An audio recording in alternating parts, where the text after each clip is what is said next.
Hello and welcome everybody back to the Dumbass class with me, the Dyslexic Gamer, as we carry on our tabletop RPG series of Warhammer Fantasies, the City of Nuln. So in the last episode, our group of warband members had... many things had happened in the last episode and I actually completely blanked on what they did. Was it torturing a dude? I'm pretty sure No, it was... it was tracking it down was the guy. It was meeting the illustrious, a totally legit witch hunter that is definitely not pretending to be a witch hunter. That was it. That was it. We met a So dead man too. they met Yeah, and the we told Humperdinck what we did and he wasn't pleased. they met the amazing O'Brien, witch hunter extraordinaire, and his apparently. I thought it was O'Brien. Well, it might be O'Neill. I thought it was Raymond O'Neill. O'Brien. I'm trying to remember where. They all have different All names. got different names. No, Raymond O'Neill There we go. That's what I thought it was. Raymond Yeah. O'Neill. Raymond of O'Neill. the sorry. world. Raymond Yes, that's O'Neill of the world. He's a man of the world. Really posh way And of saying it. I've got modest. I've got modest as his quote unquote halfling helper. It wasn't modest. It was moodist, wasn't it? Now I watch the don't bolts of him back. remember. Also, fuck, you slipped. You confirmed it was a halfling and not just a child. Hey, I air quoted. You know, you never know. I mean, didn't you always say it was all? No. No. That No. was just what you guys implanted onto him, that he was a halfling. Who knows? Who knows? That's confirmed. It's way funnier if it's a halfling. I mean, if it's a kid, it's also quite funny. But, well, a completely different, very sad way. And after discussing what your actions had been with Malleus von Humperdinck, you learnt a little bit more about the Marquis, and that if you can't get evidence on him, or you can't make it completely clean, don't fuck with him. To you guys, anyway. After that, he told you that he had acquired uniforms for each and every one of you, not just for fighting and on the road, but dress uniforms.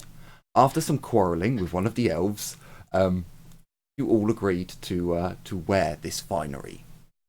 You should have been his concubine. A short carriage ride later, and you arrive at the Golden Hammer. A magnificent mini estate, almost built into the city of Nuln. White marble makes up the exterior with large Edwardian-style windows. Two mighty golden griffins stand either side of the door of the main entrance. A double black oak, highly polished doors with brass inlay and door trimmings. There is a cloth arch that comes out over the doorway so that men and ladies of finery may exit their vehicle and enter straight into cover, as you all do now. As Humperdinck makes his way graciously, for a man of his size, or the image of the size he creates, he almost leaps off. He almost does a ballet half twist as he comes down.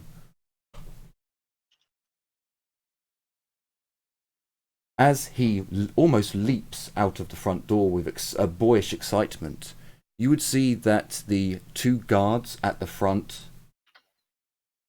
perhaps knowing the carriage that had pulled up to the Golden Hammer, already have the door open, and one of them bows gracefully.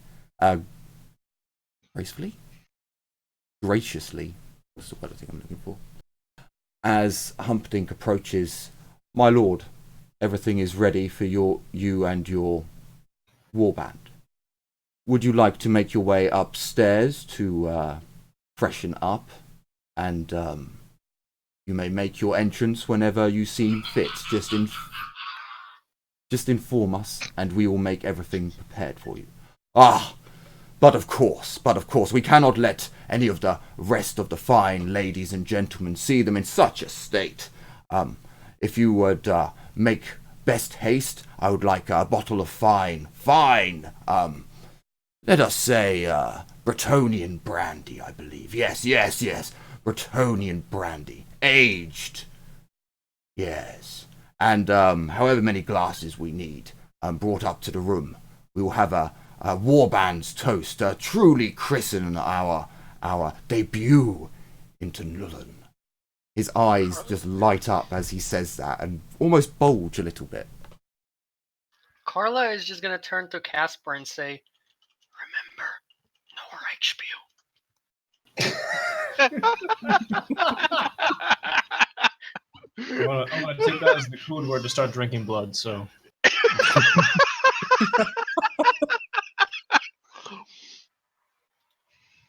Oh, I'm sorry, boy. that was awfully meta. I just had to. So as you get out of the carriage that has brought you here, Carla would be the only one to notice the difference in behaviour from the staff. They immediately just don't look you in the eye unless spoken to. They almost wait tentatively on your every word, your almost every gesture, to see if there's something that one of your needs can be taken care of. As you follow Lord Humperdinck into the Golden Hammer, the large corridor, the entrance hall, is filled with different trophies of all around the Empire. Some being artifacts, others being literal trophies of griffins, great eagles, orc war bosses, perhaps. Or maybe just the bigger. You're led through this very grand, elegant entry hall. And as Lord Humperdinck walks along, you'd see that two staff members come up either side of him and begin talking, whispering into his ear. I'm sorry. And you notice that he gestures with his hand. He doesn't say anything to them, he just gestures with his hand, and one of them takes off to the other side. You're led up a grand staircase that leads round up into another lesser staircase that takes you up onto the 3rd floor of the Golden Hammer. On the 3rd floor, it is a very large open area where it seems that guests are meant to mingle around here. But as you come up to your room, which I have, just in case it's needed, have written down here, you're on the 7th room on the 3rd floor.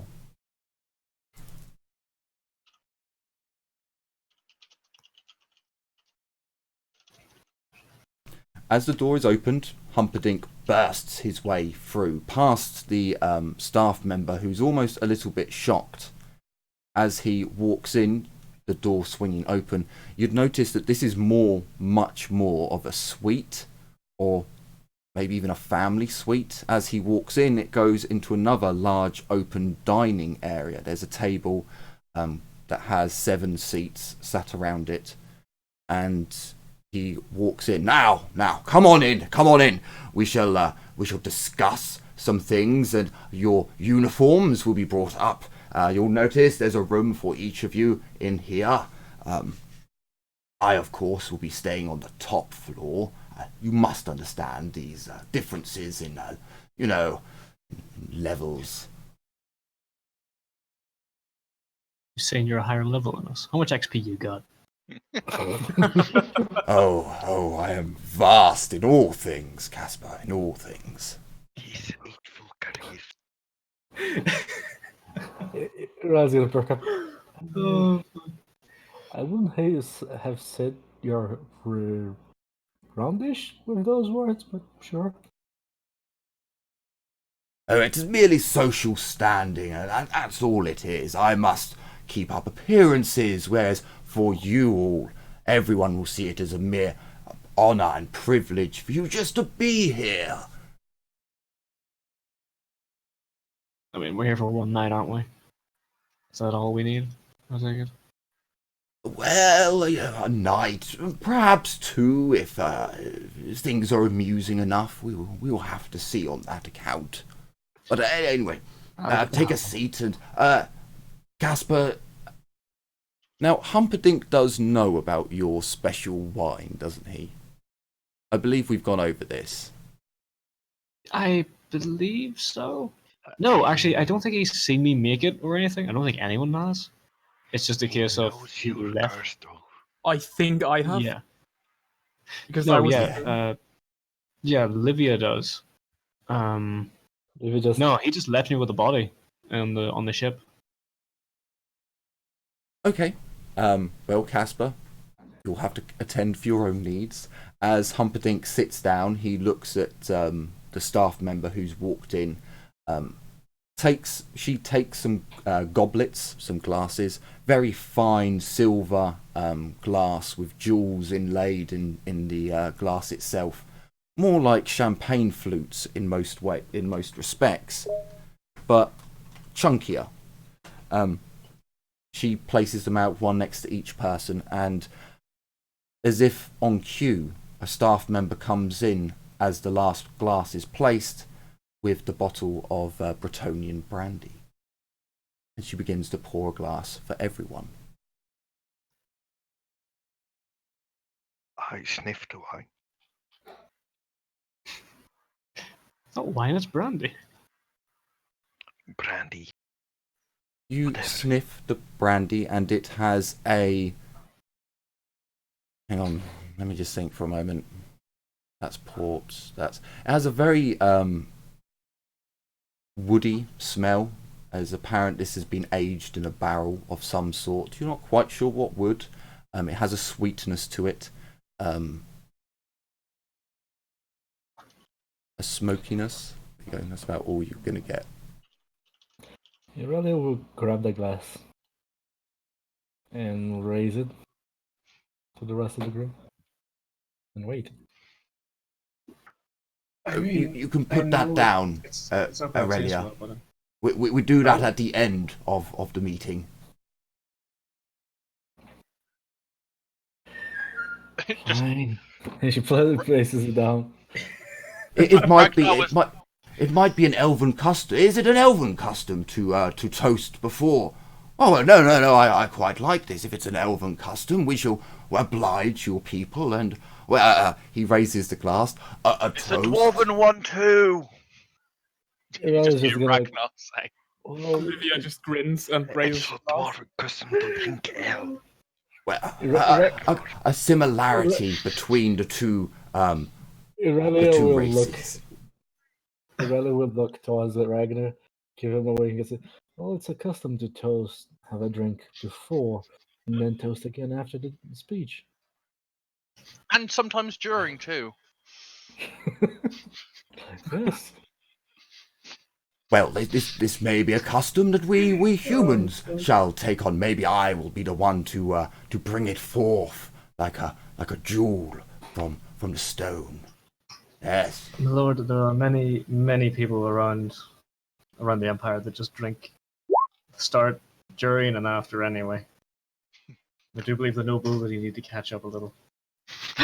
But is there the pomp and ceremony behind it? That's the important thing with nobility. You must remember this, Casper, that the wasted time that you may all see is actually a way to define ourselves from the rest of you all. That was about as subtle as a mace to the face. Anyway, a toast to this most grand of occasions. He raises his glass and, guessing as you all do, he takes a sip of the brandy, before putting it down and placing his large backside in a well, comfortable and cushioned chair. To business. What is the brandy like for me? Just as a quick aside. Like ash in your mouth. Lovely. Piss down your throat.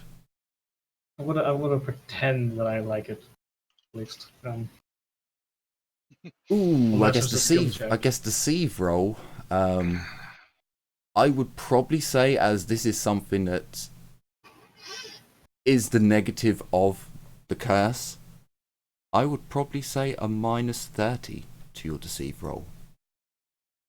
Okay. So with charm? No, deceive.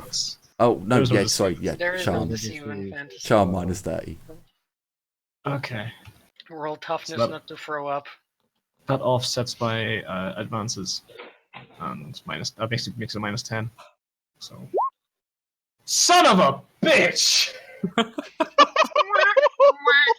Get bad rolls out first.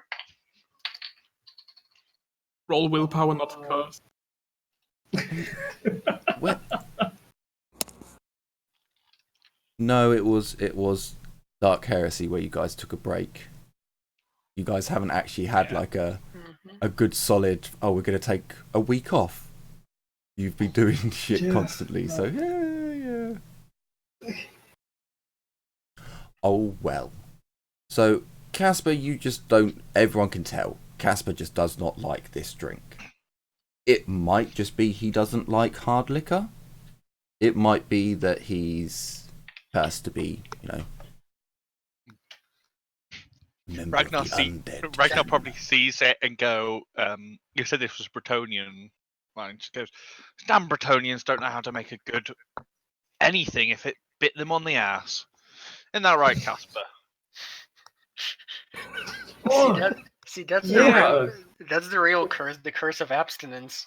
My face is just completely scrunched up into say you just jammed 100 lemons into his fucking mouth at once. It's like, oh, yeah, I think. Oh, I'm just putting it down to him. Just slowly reaching into my pack for the actual blood wine.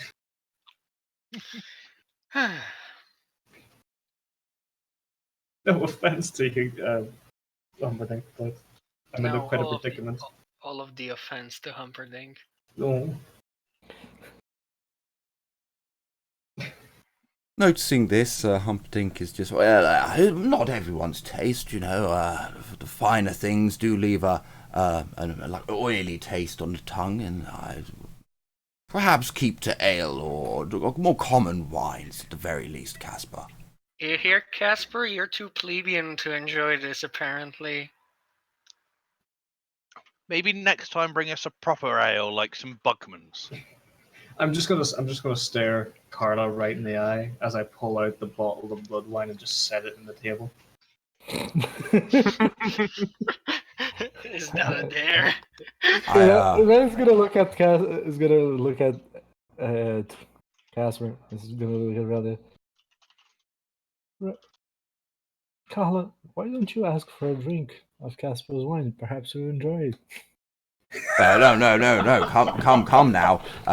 I cast slap to the face. What brand is this then, Casper? If you won't mind me, it seems to be a plain bottle. Is that really what you prefer? An unlabeled? No. It is unlabeled because it's my own concoction. Oh. Your You may not own concoction. completely pulling this out of my ass, but I'm just going to look Humperdinck right in the eye and say, you may not notice, but the track shells are quite the brewing family.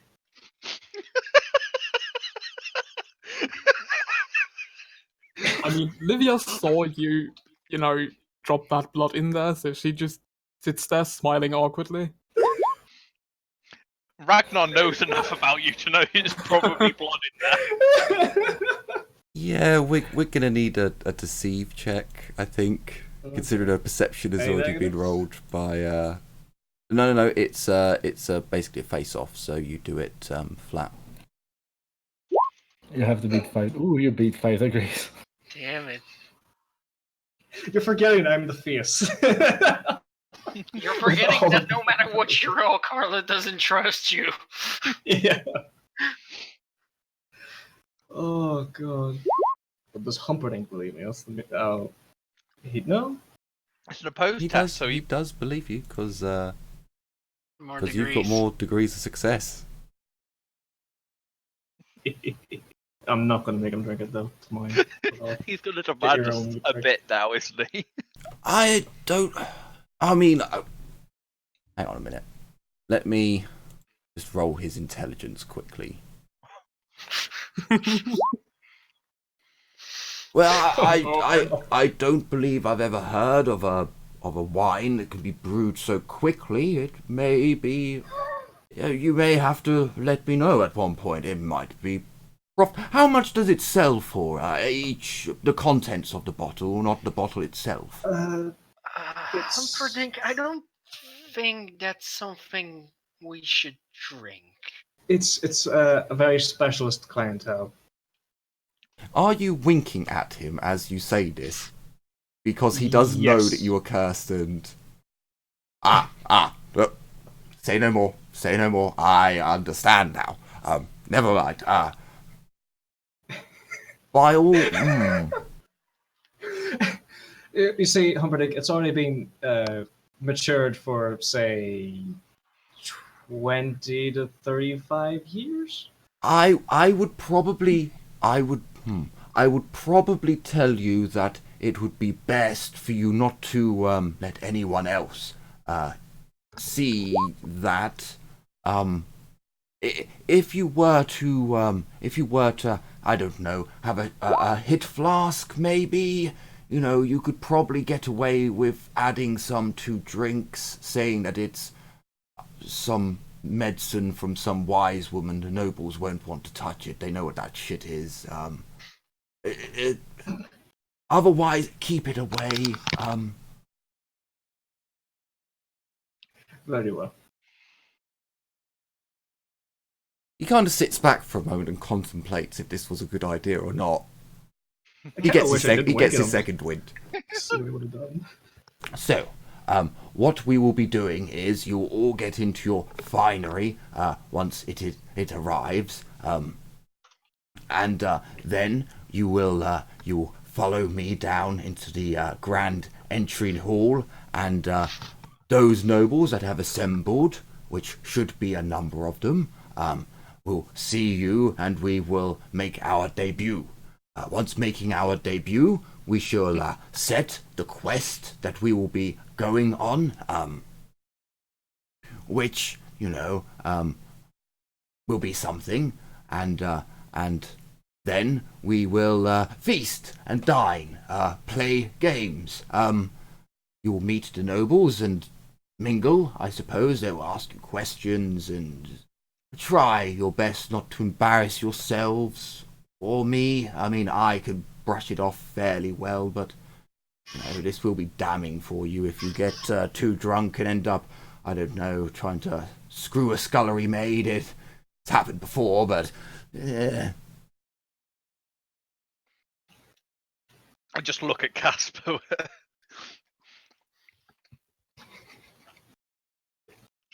I'm more or less giggling to myself at this point, just after the whole issue with the wine But now that we're here, is there anyone you know is going to appear here that we should try and get on the good side? oh, just make a good impression is the main thing. Most of the lords and ladies that will be attending tonight are fairly well-to-do individuals. I don't have a particular need for any of them. They're not contact suppliers or wealthy merchants. Well, although I suppose out of all of them, I would probably say that the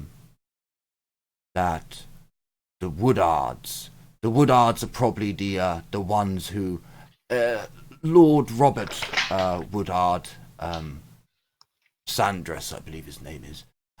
He's a acquirer of finery, so he is someone who, if he were to take a liking to any of you and he decided to enter into a sensible negotiations over a drink, would be interesting and could be profitable. But the Hamptons, who will most likely be here, and the Hollands, I should imagine they'll be most boring and droll as usual. The Hollands, take heed what you say. I'm sure Ruth will still be in mourning garb, as it is, well, her way. Try not to pry too much, but if she gets really drunk, then by all means ask her whatever you want. But just keep an eye on her husband. He may sometimes get a bit overly aggressive when it comes to his wife. So no flirting would be the main thing to take back from there. And well, that should be all the main ones at the very least. Okay. Very well.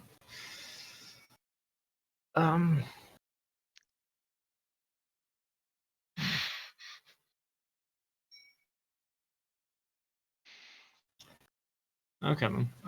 Is there anything else we should need to know, just as a quick reminder or anything else? Avoid the marquee.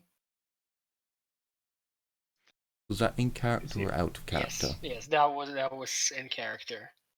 I should hope he is not here. At least that is my fervent wish for tonight. He has made no sign of appearing. So we can only pray to whatever God, he gestures towards you, Carla, you all hold highest esteem for, and hope that he doesn't appear. What if he does, just due to the current incident, or previous incident, I should say? Tell him nothing. Even if he makes word that he knows something, say nothing. Deny everything. Deny.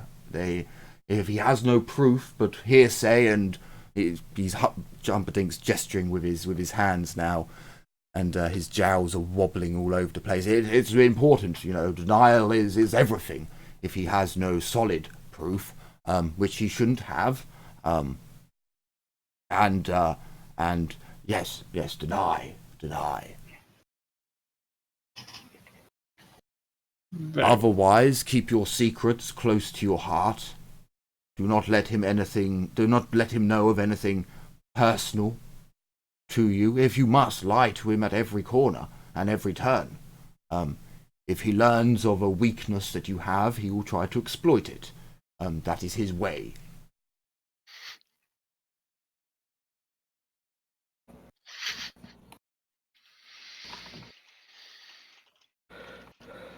Very well then.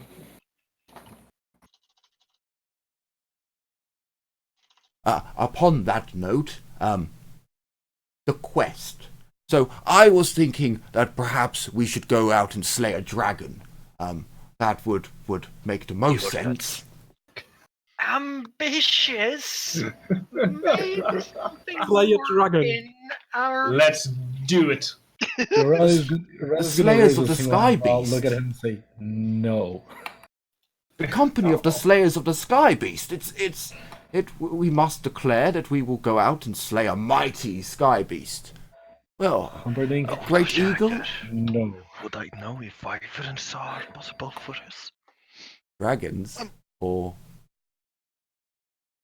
A dragon would kick your ass. They're like anti-armies. Someone should probably point him out that dragon slayers exist for a reason.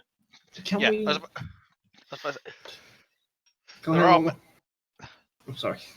there are members of our race that seek them out to kill them. There you Not many of them go. survive. No, not many of them survive, Humperdinck. There And is... they're not supposed to survive either. Ragnar just shoots you a look of shut up. What do you mean they're not supposed to survive? What? Humperdinck. Yeah, they fight. Just in know. the- It's a the whole mistranslation. good Don't worry fight. about him. He's not great in the right spiel. No. What? Humperdinck, why don't we just kill ogres or something like that? I mean, there's an ogre in the sewer we need to deal with. Just Exactly. So, I thought I told you not to believe that bloody nonsense. That rumour's been Well, going it's true. around for years. There's no ogre in Well, Yes. the then how sewers. big is this ogre gonna be? Because, yeah. And that beastmen were also supposed to be alive. Rad's gonna look at Yeah, Cloud yeah, and yeah, look yeah, at the yeah. Yeah, Humperdinck. there weren't supposed to be any on there. She's definitely making noises rather than using names, by the way. noises sounding suspiciously like Skaven. Maybe a bit. God damn it, Ragnar. Have you no subtlety? You know, I love the city of Nuln, but it is not my place to go into their festering sewers and clear out the scum that's in there. No mutants down there as well, Yes, do you and that's know? why you have your Ugh. warband that you pay for. Mutants that look like rats, right? He really does do a kind of face when he. No, I mean mutants, multiple arms, tentacles, big testicles. It's disgusting. Big testicle. Big testicles? Are you sure you just didn't walk into an ogre getting changed and get very confused? No, a normal man's size, but giant. Man, they were huge, just swinging it. Oh, it looks so horrible curse, but bloated arms and legs, and it wasn't just his testicles that had bloated, and there are. Forgive me if I don't believe you, because you've got the biggest smile. I don't believe you actually think this is disgusting. Wilhelma, not Wilhelma, Carla awkwardly shuffles away from Humperdinck, like, It's very disgusting, but at the same time, highly amusing. It's not every day that you get told about the filth that lives down. I'm not, I want to do good by Nuln. That's why I said you all could go out and try to do the jobs that they have, to do your bits. But, it's a city. We're just one warband. We can't be expected to do everything. I mean, you No, you but say we are. that. Go ahead. Sorry, you first. You're the face. No, go ahead. I was just gonna make something up there. Like I say, well, if we're meant to help the city, surely clearing it of a foul monster that only a warband could deal with would fit that description, would it not? How about a harpy? Do you think you could all slay a harpy or two? Ragnar just puts his heads in his hands and just goes off. I think we should start small. Maybe a pigeon to begin with, and work our way up from there. I mean, Oh, we have a could bit more faith probably in go up yourselves. against skeletons? Oh, fine. We will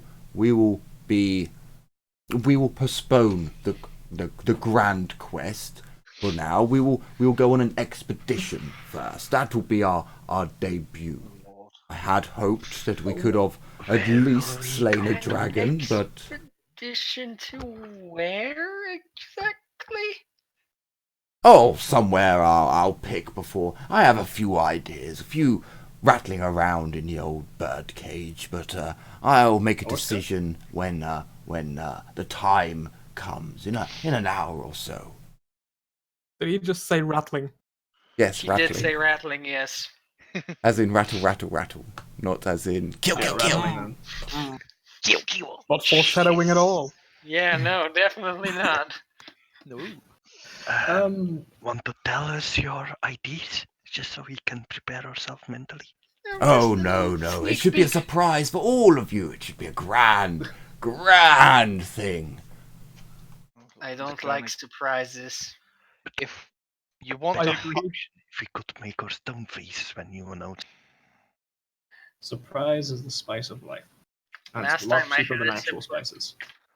Last time I had a surprise, I was stuck in a tower full of children while the beastmen ravaged the hamlet. I think I would prefer. I thought the last surprise you got was when your biggest, bestest friend Casper turned out to be a undead thing. So, Well, Yes. So you admit you are undead? You'd rather just take a swing. you admit I'm your bestest friend. No. Oh, If this is dear us Lord. without the drink, just imagine later when we got the nobility and we are just shit-faced. And I Well- specifically use the term shit-faced. We will decide. You know, the Duchess. Well, she did like the trinkets and baubles that I brought for her. So maybe we'll go on a much grander voyage and head down south once again and acquire more of these trinkets and baubles from the source this time. That might be an even more profitable adventure. South sounds nice. I like the down south. Did I recognize the trinkets? I can't remember anymore. No. Out of character, we knew where they're from. In character, I don't think any of us knew. Yeah, none of you have the applicable law to know about the Tomb Kings or the I mean, Lizard I know Men. about Tilia and Estelia, but I don't know Yes. anything Yeah. beyond those two. Yeah, you don't know the Southlands. Still, everybody could get a Kopesh. You know? Those are cool. Humperdinck, how much effort would it be for us to spend a little time and actually go through the sewers just for a short period of time, a few days? So. For you to explore every single part of the sewer, well, I would imagine it would take a couple of weeks at the very least. I mean, they have sewer jacks patrolling down there. I mean, could you imagine the stench of the place? But anyway,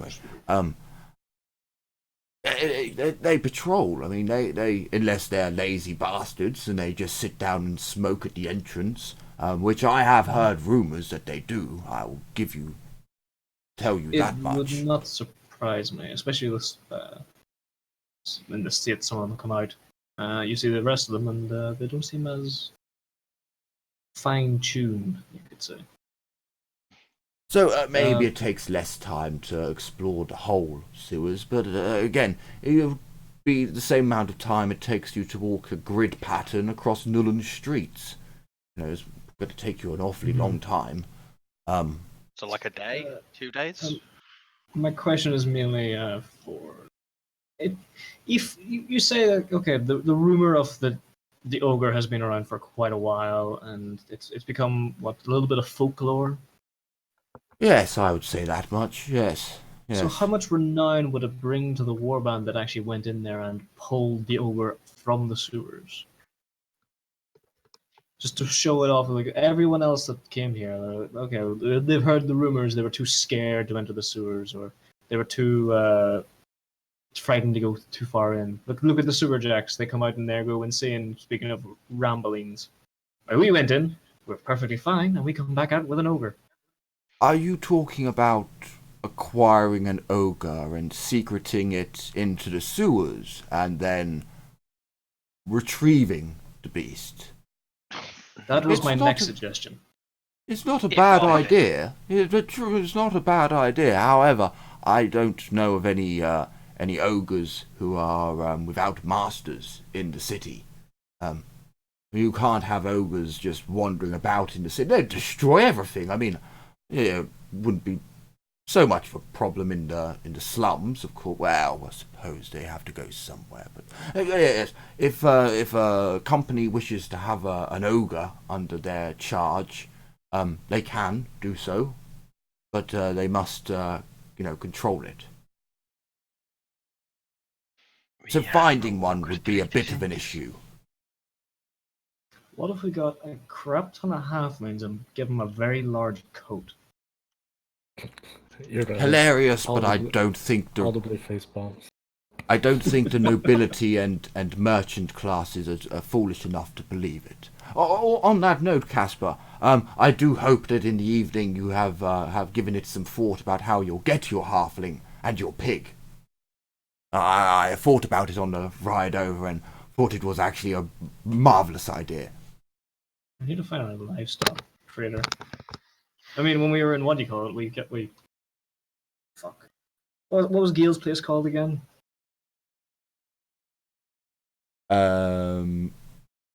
Gale's place is the Galleon estate. Oh, the actual name of the bloody town.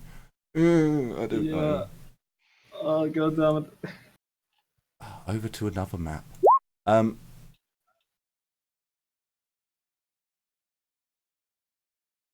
Do I still? I don't actually have it on the map anymore. Oh no, I do.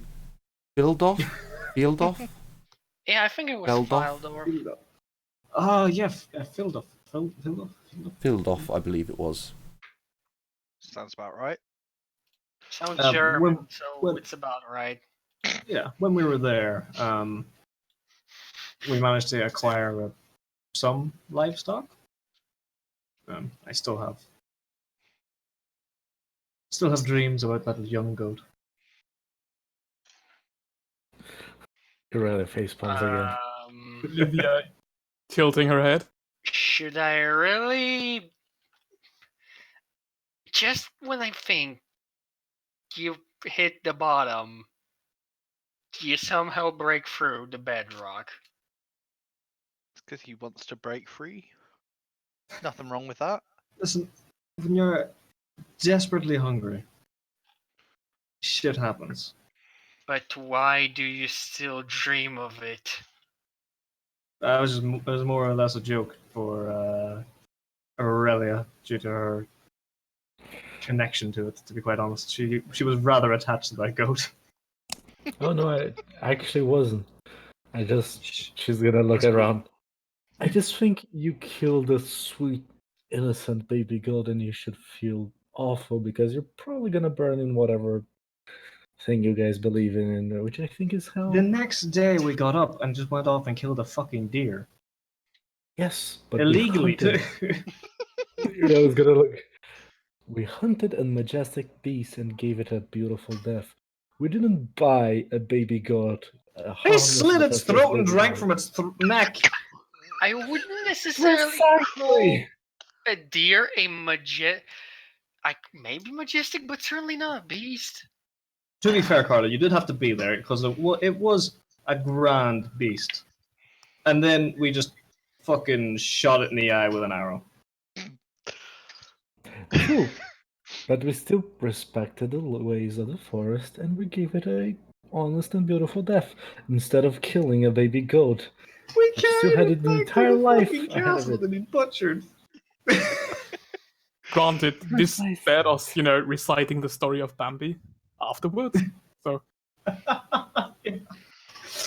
Oh god. Carla's just gonna down the shot like, this requires more. This is gonna require more alcohol. Get I want to someone see how on the much day ash closest it to takes for me Bambi. to get drunk. Well, good job you're in the right place then, isn't it, Carla? He drinks the rest of his glass and baby goats, eh? And poaching. Don't think too hard on You it. remember the Probably poaching not the rituals? stories that you Yes. tell in front of your friends, but No, he already. Oh, yeah. I don't know. Perhaps as a jaunty tale at the end of the night, they might like it. Just keep an eye. Some of them may be a bit more tight-assed than the others, but I get don't the think type of drinking the blood of an animal can be spun in a positive way. there are some kinky people out there. Maybe leave that part There are out. also very trigger-happy witch hunters out there. That aren't witch hunters? Out of character, he brought us to the Golden Hammer. Golden Hammer, right? But are we already wearing the fancy dresses? No. On that note, there's a knock at the door. Enter! And the door swings open quietly, and a parade of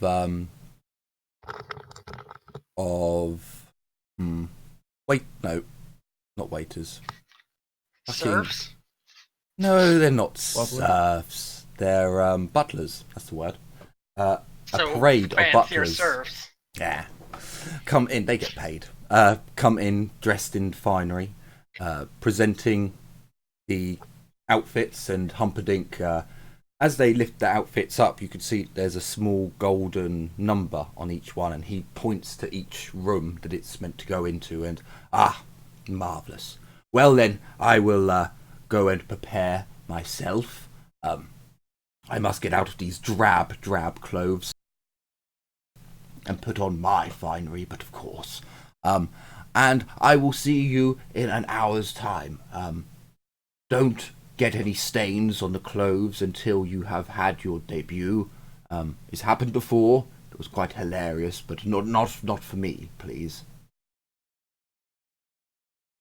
The butlers all drop off their goods and then basically make their way out, giving Humperdinck a large bow and each of you a head nod.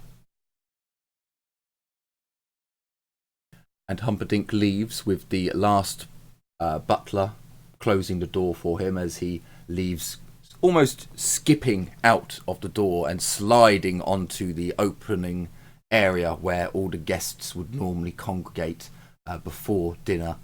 And although there's no one there, it was a grand entrance into that area, but no one there. He looks around, looks a little bit disheartened, and makes his way upstairs. His grand bulk swaying. Rana's gonna look at her fancy dress. Look at Humperdinck's uniform dress. She's gonna sigh. Take Humperdinck's uniform, then she's gonna go change. So, your uniforms are made out of the finest quality materials that money has to buy. Although it does look as if it was meant for combat, on closer inspection you would note that the padding in the armour, in the armour sections is actually a fine, very light duck down. On the areas that should be chainmail of the such, it's actually a beautiful silver wool that has been crocheted. Is that the right word? Yeah. I think it's crocheted into giving it the appearance of chainmail, but actually being extremely light and glistening when the light hits it. It also has a Victorian ruff that goes around the neck that is done in a fine silk. But it does have the appearance of your combat uniform, but everything is much finer. Every material, rather than going for defensive, is made for just pure luxury and comfort. And then embroidered onto the chest piece is the symbol of Lord Humperdinck's household, as well as weapons behind it. You would note that there is a bow, a halberd, axes, 2 staffs. Is it 3 staffs? I think it's 3 staffs.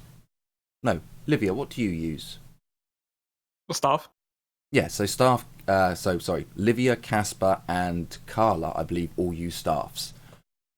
Yep. So all your weapons are denoted on the warband's insignia. Huh. Cool. Nice. I am actually a bit ashamed of wanting to switch now. You And should there be. is a very, very fancy hat that looks as if it has some sort of ostrich feather coming out the top Oh, magnificent. For each of us? for each of you.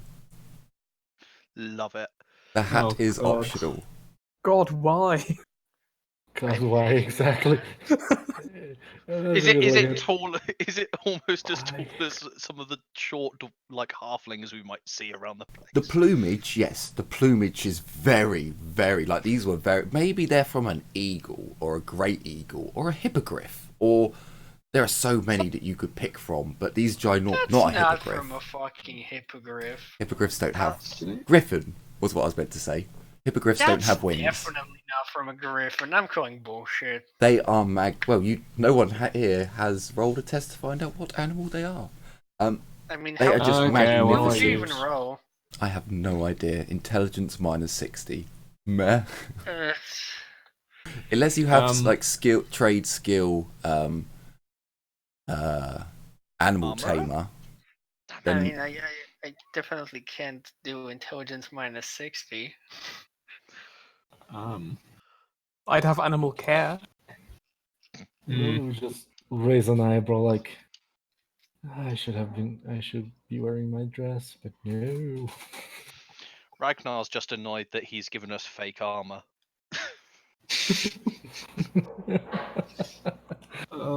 Shit. No, I don't have anything that would do that. Fuck. you could always ask Humperdinck. Yeah, but he'll lie. Opened up the door and yelling in the hallway, "Oh, Bertag! The fuck did you make these out of?"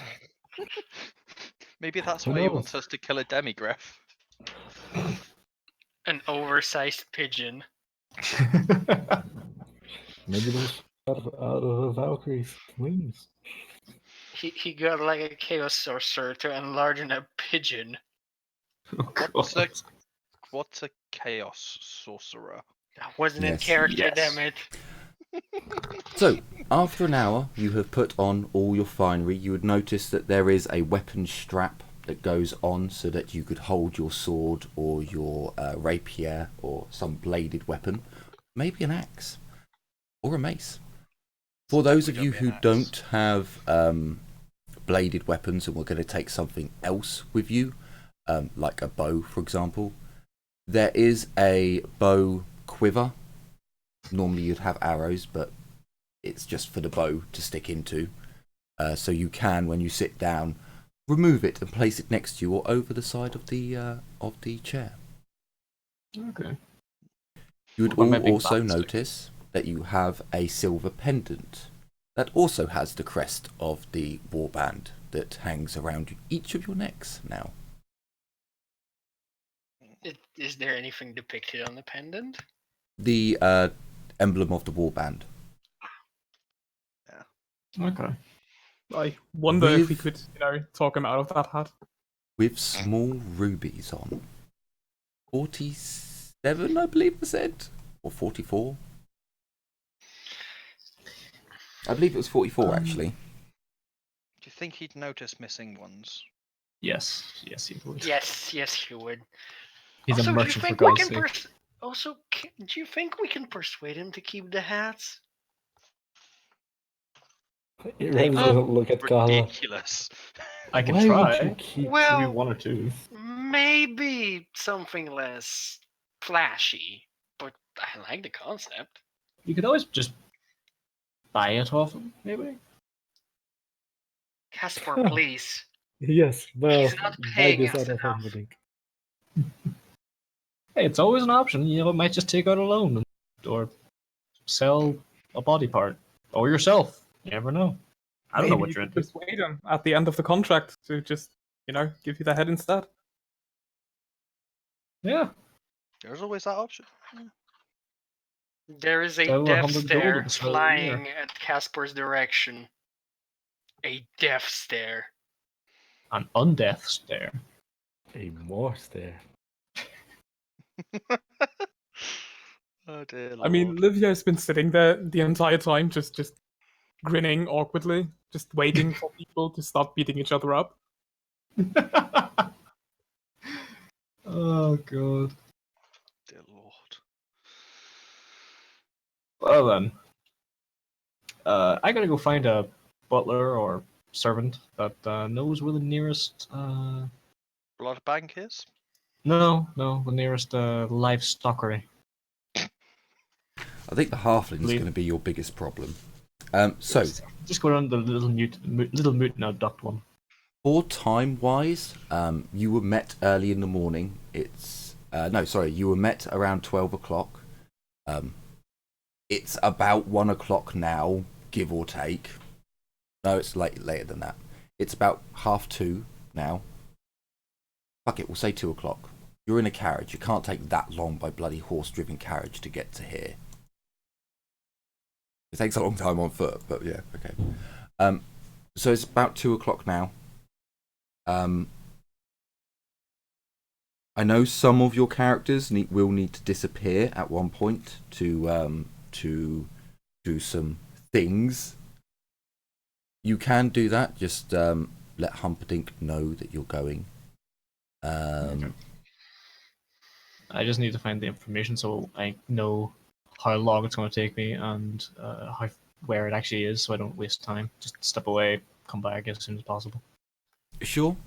So you ask a member of staff. They tell you they can probably acquire the pig for you, as long as you pay as part of the Golden Hammer's hospitality. Well, no. You know, you're in a place where if you ask for something and it's in their power to get it for you, they will get it for you. You're in that kind of establishment. However, they tell you they can't help you with the halfling. That's just out of their power. You will have to attempt to find a halfling. Why? What about a priest of Moor's robes? That Corla just gives him a death stare. Another one. No. They said they can't do that, but they can get you black robes. Black robes aren't exactly... So here's the thing. Yeah. Priests of Moor wear black robes. Black robes are not just for the priests of Moor. So technically... Ours are special, though. Yes, priestly robes are special. Yeah. But they are, at the end of the day, black robes. So they could get you them. Hold it in reserve and I'll see what I can do. Sure. I feel that I'm going to have to make a... I have a feeling I'm going to have to make a whole side quest for Carla at one point. We will see. We will see. At this rate, Carla's going to start picking insanity points. If anyone does happen to come across the price for a pig... Actually, never mind, I'm here. God damn it, I'm not there. A cat, a dog, a homing pigeon, a monkey I could have done for you, but not a pig. Is that right, cow? Really? You don't have a pig? No. It's just not in the the section that I'm looking at now. There we go. A cow, a chicken, a donkey, a pig. That's going to cost you 3 gold. Fucking fine, yeah. Do I get to keep it afterwards? Yes, technically. Sweet. Do we get to keep the halfling? I'm going to say yes. If we keep it drunk enough. If you can keep him content enough to stay with you, Can we just make the halfling into a hireling? I know what my next spell will be. Thank you. You could. I mean, so it will all depend on how. So it's going to depend on how you find your halfling, which sadly is going to come down to Nuffle. So if you do really, really well, okay, cool, we'll go from there. If you do really badly, then okay, cool, we can go from there. And mediocre, okay, I've got a plan for mediocre. So until I know what Nuffle decides for you, I won't know if you can hire him, if he's going to be a one-time thing, or if he's going to be just absolutely terrible. Right, so I'm going to need a character creation macro at this rate. Oh? So, they inform you that yes, they can get all these things. Most of them, it will take maybe an hour to get. They tell you they can keep the pig in the holding area out back, that they have an area for livestock that they would kill on site. So, sure, they can keep a pig there for the evening. For the night as well. Thank you. They hold their hands out, though. So back with a profit. They do hold their hands out after you give them the gold. They give you that shitty Oh, after I give smile. them the act. Yeah. The free gold okay. gets handed away and the palm just comes out.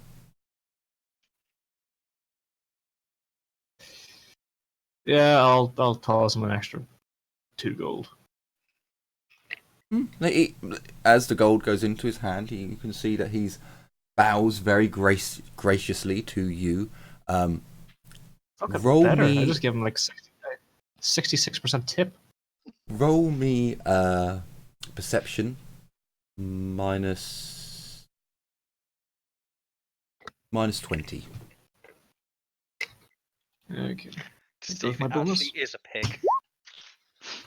Okay, so as the butler leaves, you'd notice that as he leaves the room, just as the door is shutting, he actually hands off the gold coins that you gave him, even the 2 that you gave him tip, to someone who's waiting outside. As the other person goes to walk off, you can see the tails of another butler, who apparently has taken the gold and the tip and gone off. Oh dear. Okay. An hour passes. Not the hour that you need, Casper, though. And your Fuck's sake. arrival time has come. Your finery is on, you are prepared. As you finish off the last of the Bretonian brandy, you must open the door and you can just hear the cacophony. Well, no, it wouldn't be a cacophony because it's quite...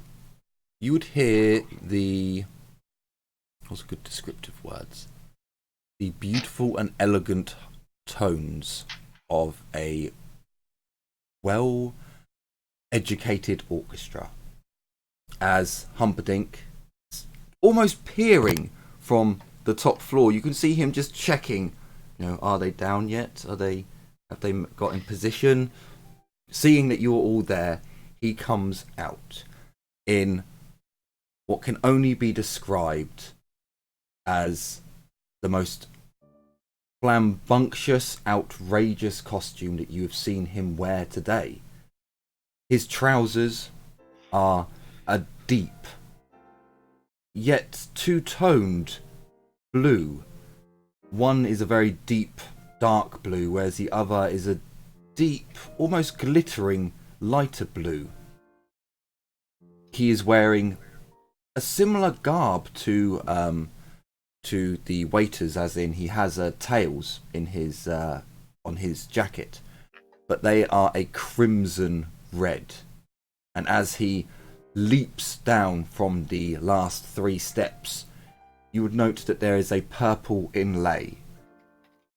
His shirt is black in colour.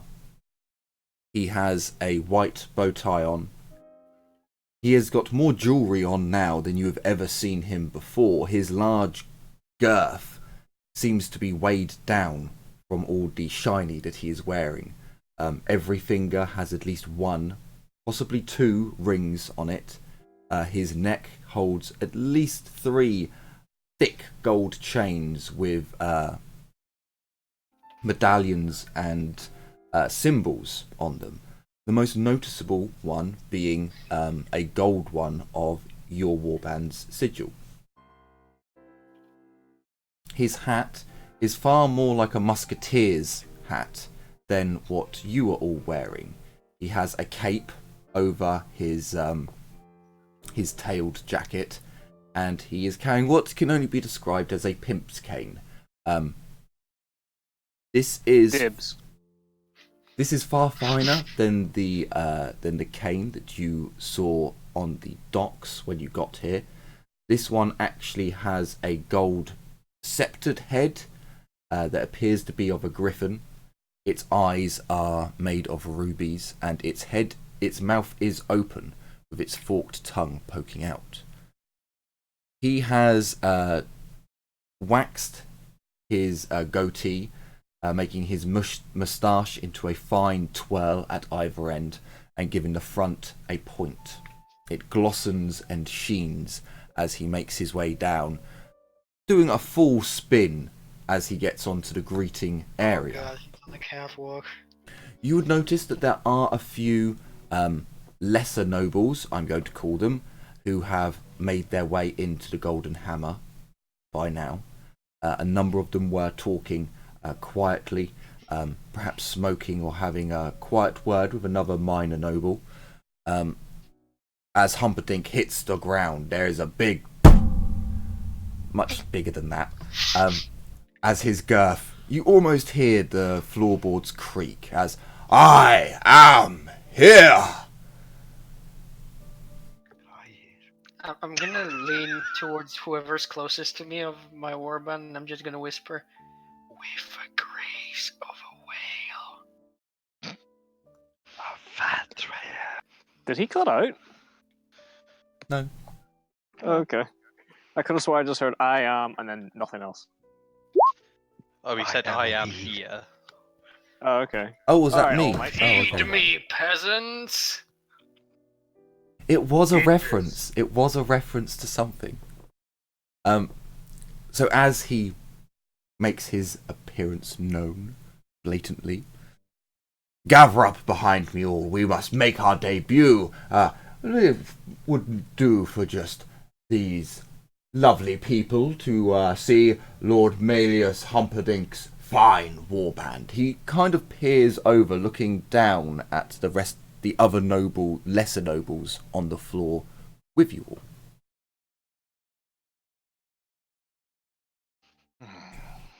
Guess we better get the show over with.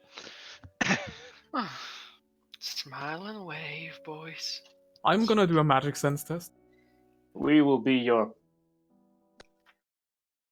Concubines? Concubines? What? I What? think I'm No. about to strangle the No, that's Aurelia. I'm not wearing my fanciest dress. I'm not a concubine. Plus, nobody's paying me that well. You didn't read the contract. You don't know what's on it. You can I'm read. pretty sure even if there wasn't a contract, I'm breaking a contract like that.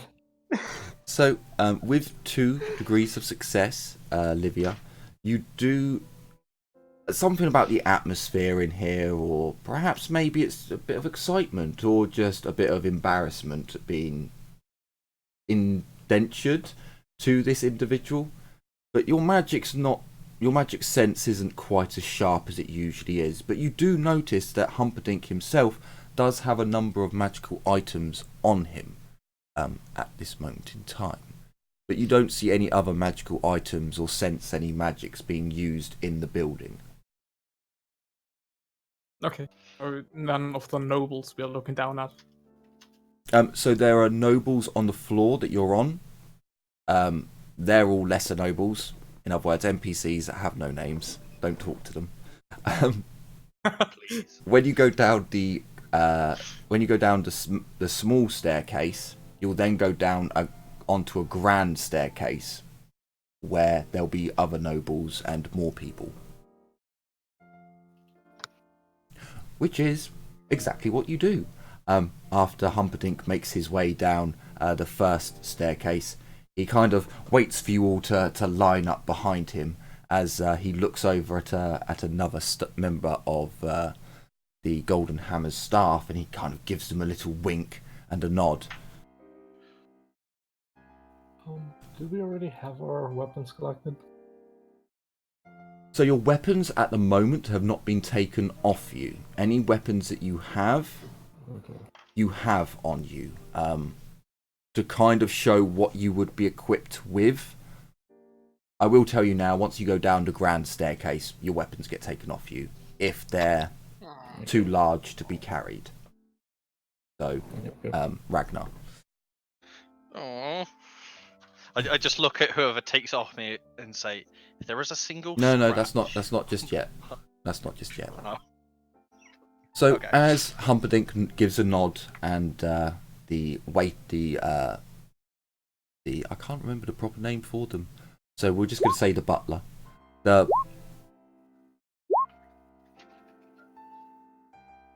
Oh, is it now?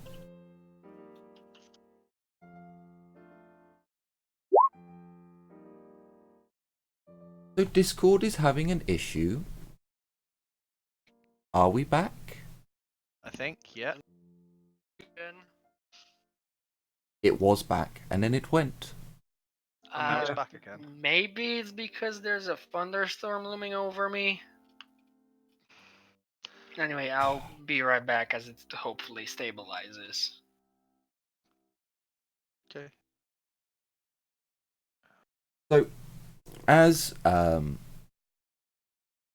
he gives a wink and a nod to the butler. The butler returns it and steps out onto the grand staircase. To my lords and ladies, may I take the greatest pleasure in presenting Lord Malleus von Humperdinck and his warband, the Slayers of the Sky Beast. He gives a very, very low bow. His head almost touches the carpet as he gestures with his arm. Before his arm has fully extended, Humperdinck almost slides across the well-polished floor into view as you all kind of walk out, lining up into position. You would see that there are 8 well-to-do ladies and gentlemen staring up at you. These are in much, much finer garbs, clothing, than the other lesser nobles that you saw before. Although there are a number of lesser nobles who are all kind of, oh my, look at, aren't they in such fabulous? You know, some of them even clap as you are presented. Malleus quickly turns round and looks at you all and make a fighting pose. Make a fighting pose. Look, strike something elegant. Did you just say strike something? Yeah, strike a pose, you know. If you've got a weapon and you raise your weapon, if you had a bow, draw your bow.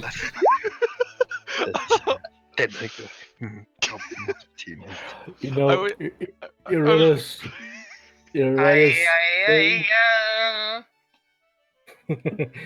so wants to do something stupid, like just slapping Humperdinck for being an idiot, but she has etiquette, so she's gonna give a courteous bow, and then she's gonna, you know, strike a pose, I guess. Humperdinck kind of takes the pose of a victorious champion, raising his sword above the crowd, looking out, just noble and dignified as fuck, sucking in his gut as much as he can, as his. So not very much. No, he seems to make an effort, but you'd notice that the beads of sweat that normally precipitate when he is in a mood to make money are not there this time. He actually is dry-faced and determined in his look. Is he feeling okay? He is.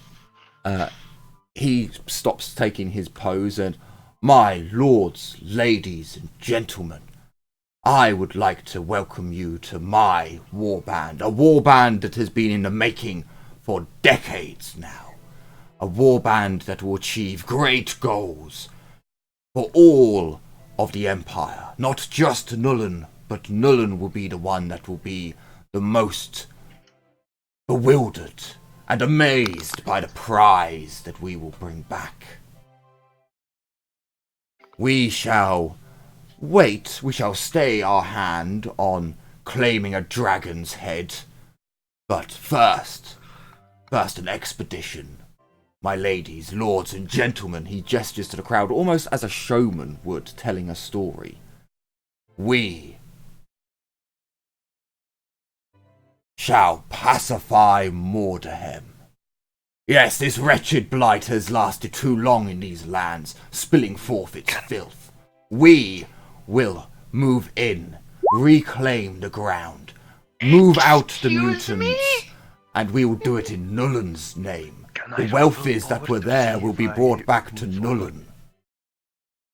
The crowd all gasp at this, although you would note that some of the higher up nobles, some of the ladies produced fans and hide their faces, as clearly they're talking to their other halves.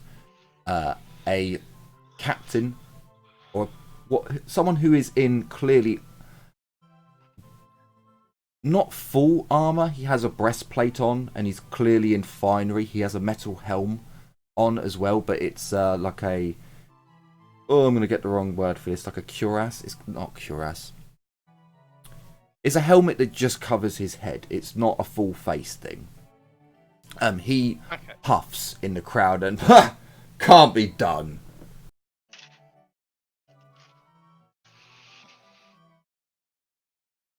I tell you, ladies, lords and gentlemen, that with a Humperdinck at the helm, anything can be achieved.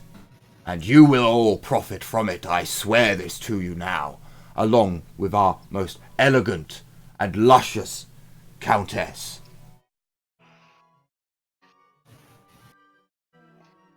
There, at hearing the Countess, the people there begin applauding. Even the higher up nobles, who the ladies put away their fans and begin to, oh yes, yes, yes, little clap along. This is a terrible idea. Should I go up and slap some sense into the fool? What in Thunky's name is Mordham? Carl is just gonna look at him. What do you mean, what's Mordham? Everybody knows what Mordham is. Caspar wakes up from his stupor. Wait. Or What? did you live under a rock your entire life and somehow missed a giant comet ramming straight into one of the biggest cities of the Empire? I am a dwarf. Living under a rock our entire lives is... It was a metaphor. Carla's whispering, but not really whispering at this point. Like she's just like, what the fuck is he thinking? Fuck. Okay. Real quick, just a quick summary of what the hell did I miss? I had to go take a phone call. He just announced to the whole fucking nobility of Nuln, we're gonna clear Mordham out. Yeah. Well then. Yes, that was pretty much our reaction too, in character. Yeah, he was like, we're going to wait with the dragon. We're gonna clear fucking Mordham in the meantime. Okay. Can I bring the dragon back? Can I just go back to fighting a dragon?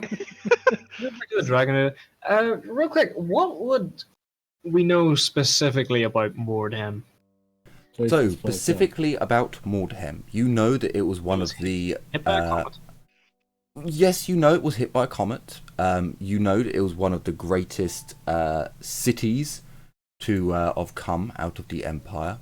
I believe it was part of... Was it? Okay.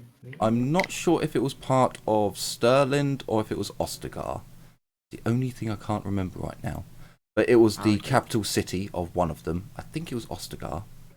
And it was hit by a comet. The comet was meant to be a sign of Sigmar's reappearance in the world. Didn't really go that way. A lot of people died. Ostermark. A lot of people died. And now it's kind of a blight on the Empire. You would have heard rumours, and I'll give this to all of you. You would have heard rumours about monsters coming out of Mordham, but specifics you just don't know. You've just heard scary bedtime tales from travellers about Mordham. Once you get closer, or once you start gossiping for actual evidence of Mordham, I can give you more specific information. Okay. But for now, it's mainly just gossip and mainly just rumours that you've heard throughout your lives. So yeah, monsters are pretty apparent in Mordham. And the fact that it's just meant to be an absolute wasteland and filled with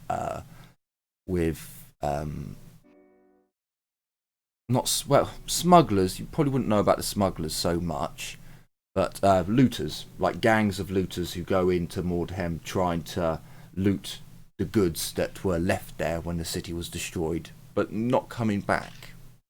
Okay.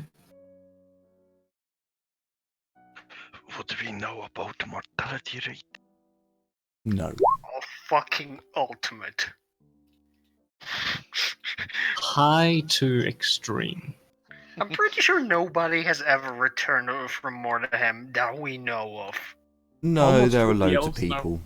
There are loads of people who have returned from Mordham. There's a lucrative black market in Weirdstone, and a lot of it comes from Mordham. But it is, illegal to trade in Warpstone, Weirdstone. Without permission. Yeah. Well, even with permission, it's a bit dodgy. The elves would probably know less about the city itself, but you'd know about what happened. So you know that a comet smashed into the Empire and destroyed a city. You've probably travelled enough by now to have heard the stories of, at the tavern, someone tells a fable or a tale. You may have heard one or two. But yeah, the elves would probably know the least. The dwarves, because it's closer to their territory, would probably know the most out of your races. Halflings would know even more, but... I mean, I think I would know a little bit, because I'm 124 years old, so... I mean, I have academic knowledge history, so maybe I'd know. I'm just I going do with too, actually. the fact Well, that so- Ragnar- Well, so no, Ragnar's you, dead. you all have the information that I've told you, but I'll give you that information, so you all know that it was a city, a human city, it was hit by a comet, people loot it, monsters come out of it.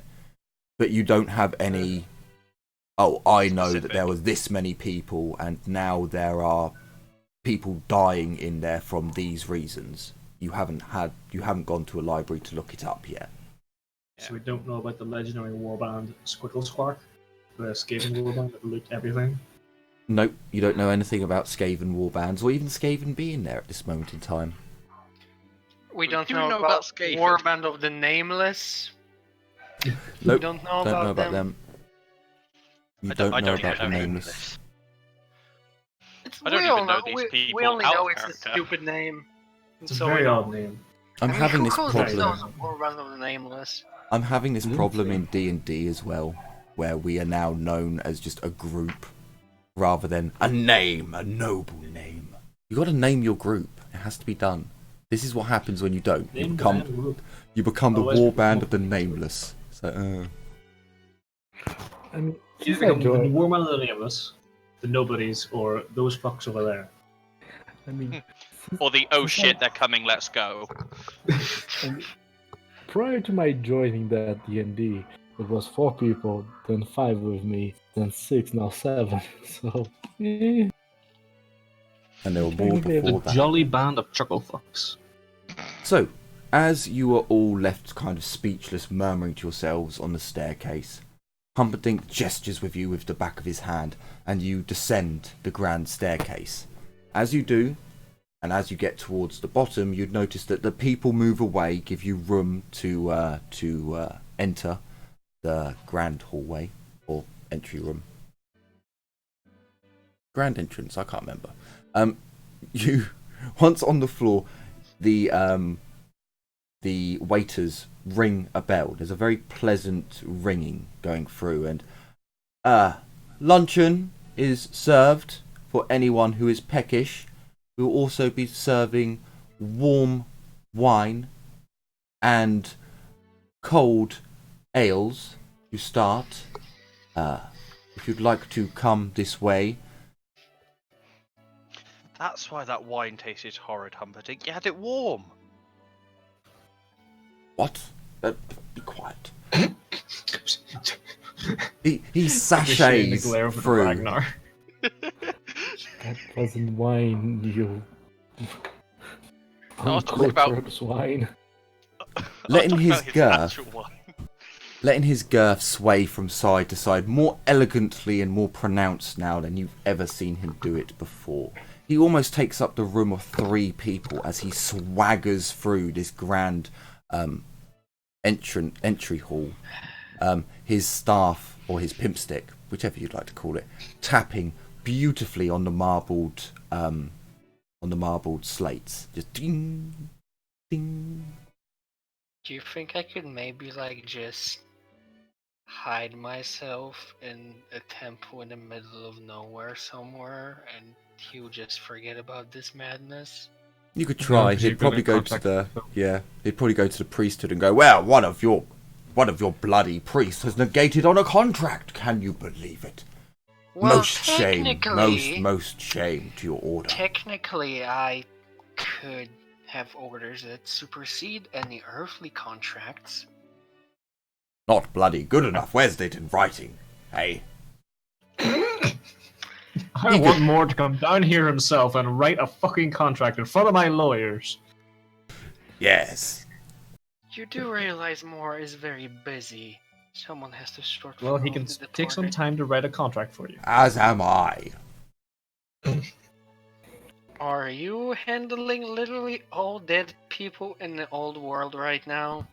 I have to handle you lot. That's enough for me, I think. And my business, of course.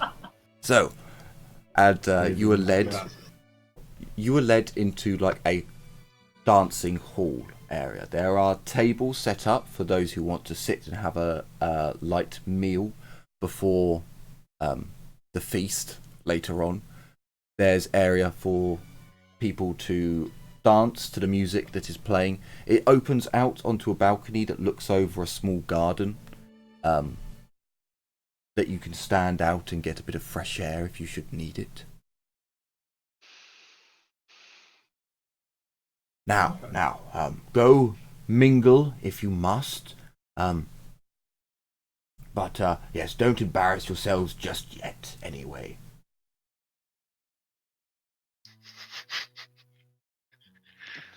Do they take our guns yet? So, Guns? I do have a gun, so as yeah, you guns. enter, and Humperdinck tells you to go and mingle, you would see that there is a line of servants lining one of the back walls. Some of them, no, you were the first ones in, so none of them have any weapons.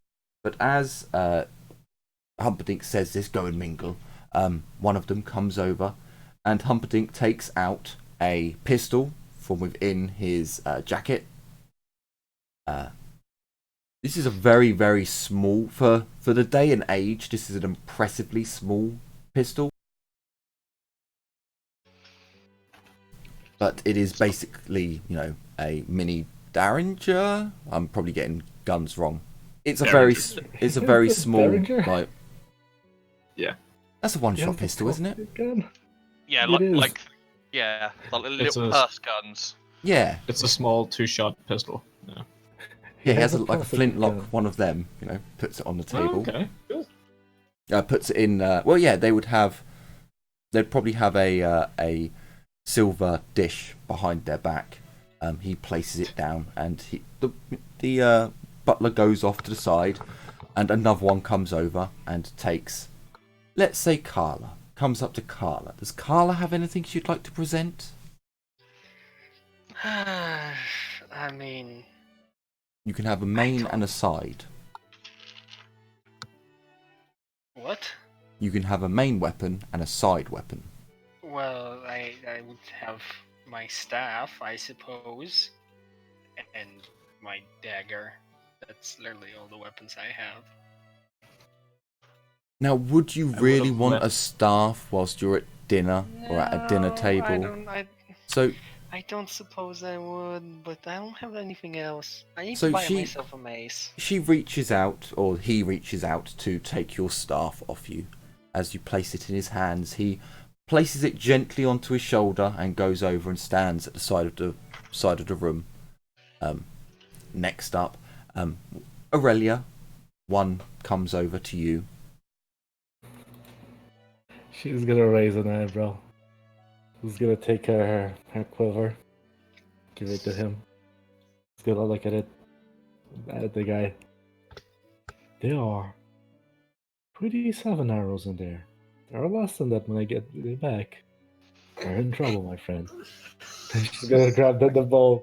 If there's a scratch in this, your family is dead, my friend. And then I'm gonna give him I'm gonna give him the big pouch of ammo, and I'm He gonna keep the gestures to small someone. pouch with 2 shots and gunpowder. That's hidden.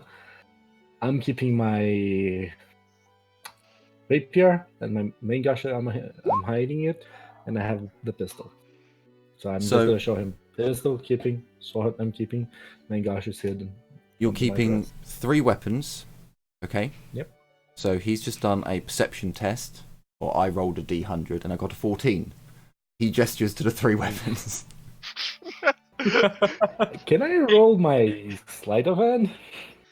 Sure, you can roll sleight of hand. I'll give him a target of 40, so he's got 4 degrees of success. Okay. Oh. So all your weapons, I'm please. gonna look him that in the eye, because he can have a main weapon and a secondary, Side, right? yeah. I'm gonna take the main gosh out of my pocket and give it to him, staring him dead in the eye. You lose this, I will adopt your dogs and show you pictures of it later. That is how you'll never ever be able to feel its love ever again. So half your What? weapons, half your weapons went to one butler, and another butler came over to take your other half weapons, and the butler leans in closely to you and says, "I would also like the ammunition as well, my lady. Also, I prefer cats." Outplayed. I like this guy. Outplayed. Can I roll sleight of hand again No, to give him 1 ammo? No? no, you failed the roll for. I mean, you can use a fortune point if you wish. I'm gonna take the main gosh back and give him the ammo then, and the pistol. Because if the Okay. pistol is not gonna have any ammo, what's the point? Like, you can have the pistol on you because They'll it's just a fetch the shine of ammo for you. finery, but they won't let you keep the ammo. Same Yeah, with I your don't bow. know. You can keep your bow on you, but you just can't have any arrows. Yeah, but I need to be able to fight right away. So you keep your 2 sidearms with you. And then for Casper, I believe it's much the same. They take your staff off you. Oh, sorry, You would deprive a man of his walking stick? you're too young to be worrying about that. Plus, you can't put it down next to you. bones! You can't put it down next to you on the table without it sliding or rubbing on the wood, so they would have to hold it. Also, there is a Okay. slight retcon to be made. Casper, whilst you were getting ready, a lovely young girl came in and was told you that I have something for you, your master said, and she begins putting makeup on your face. Oh, You have a more alive appropriate complexion. music. So yes, Casper, for the next 5.5 hours, your face is covered in makeup. Primitive makeup, well, Great. no. It's noble makeup. It's been it's been put on you, and it will last for 5.5 hours, and then it will start to come off, start to smear. But you don't look, Okay. you don't have a pallid complexion anymore. Wait, I have that mark of magic or magical mark or something, don't I? That makes my face You don't have a partially grimoire. scaled. You don't have a grimoire, so it wouldn't hit you yet. You actually need to have a grimoire to become a journeyman wizard, and it's from the journeyman wizard that you start taking magical effects, Okay. because that's Give when my- you actually choose your magical alignment. Alright, that was a mistake on my end, sorry. But I'm taking my fucking 5 fellowship back then, so I had taken it off. Yeah, sure. Yeah, no, I completely forgot until you mentioned it, and I was like, hang on a minute. He doesn't actually have a grimoire, so how's he focusing his magic through the law of death? Like, well, you Yeah. can't. Not until you actually acquire it. It was a big dumb on my end, sorry. No worries. I mean, I didn't pick up on it either. So, you can present your face, and it's not quite as... Are you ill as before? I come from a land that is very pale. Or is that Altdorf? It is Reichland. Reichland. Definitely not Reichland. Reckland. Those 2 very different lands, you see. Rechtland.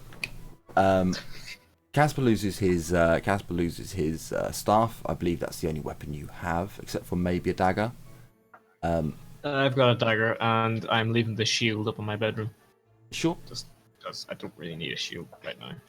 Livia, for you it's basically just a staff, isn't it? Yeah, she'll hand over the staff with a polite smile. And then wink over to Aurelia. They're still staring daggers at that one guy.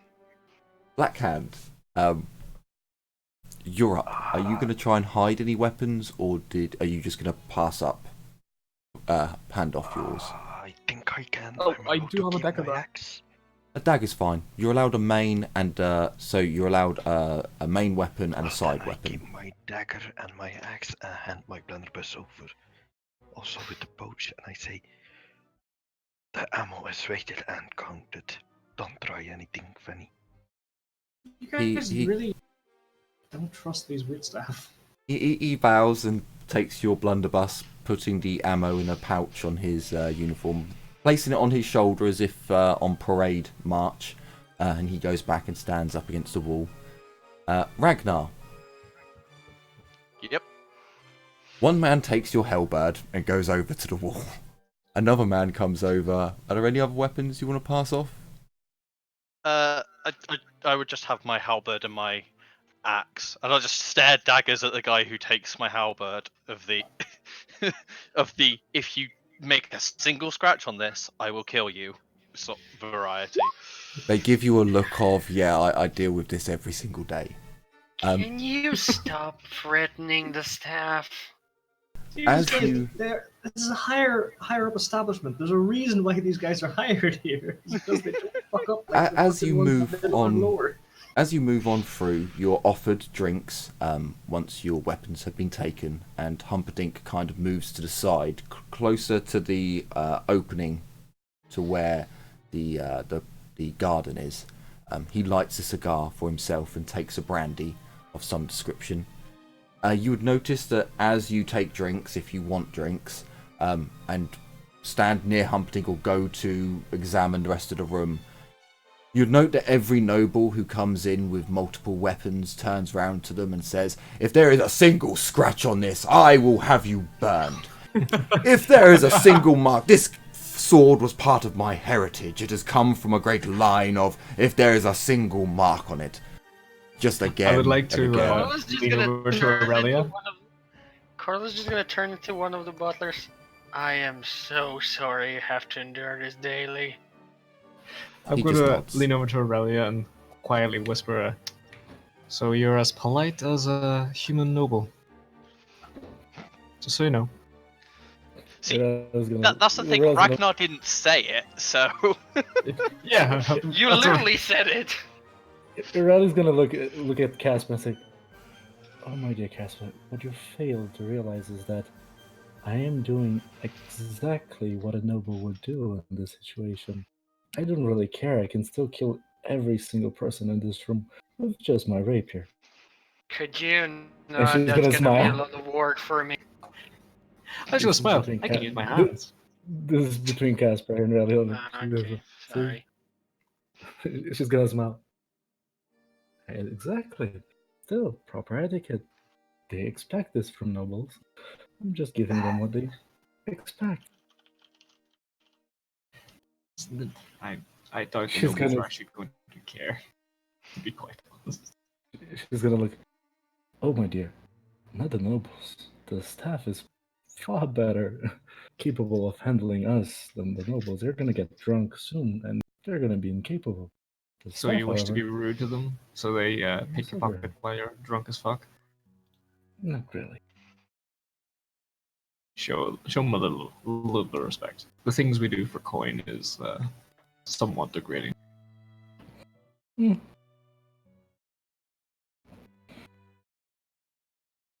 That's what everything in the world comes to. Coin in the end. And I'm just going to little jauntily walk off.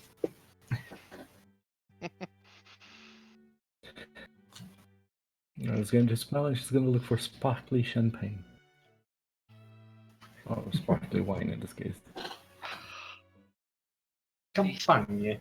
These pansy fucking dandelion eaters, I can't. Ragnar's just looking around for the What? biggest tankard he can get his hands on of ale. Should do you I feel do that- another magic sense test? Yeah, go for it. I'll actually join you if you're going to mention that.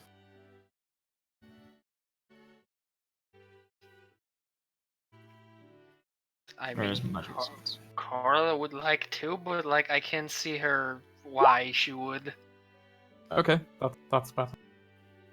Would you mention it, Livia, just in case, or? Yeah, sure, can. Hey, not as good.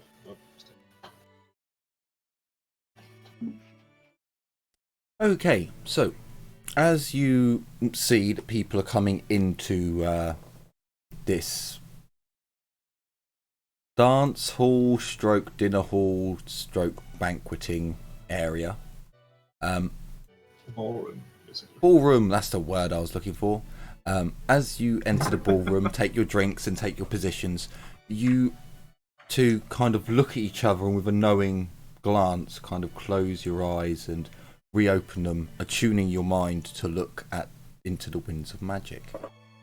This time, for whatever reason, Livia, you seem to have focused your mind a little bit more, and with 4 degrees of success, you're able to see that indeed Humperdinck does have some magical items on him. Some of the lesser nobles who enter the room have perhaps their sword had a magical enchantment on it. Perhaps that noble had an enchantment on a pendant, but very old, very weak signs of magic. As the other nobles come in, the high nobles, they do have a number of enchanted items on them as well. You can't tell what the enchantment is, but you can tell that it seems to be emanating from jewellery in the most part. Perhaps a dagger on one of the nobles who would probably be... I had the bloody thing open and then I closed it. No, it's not that one.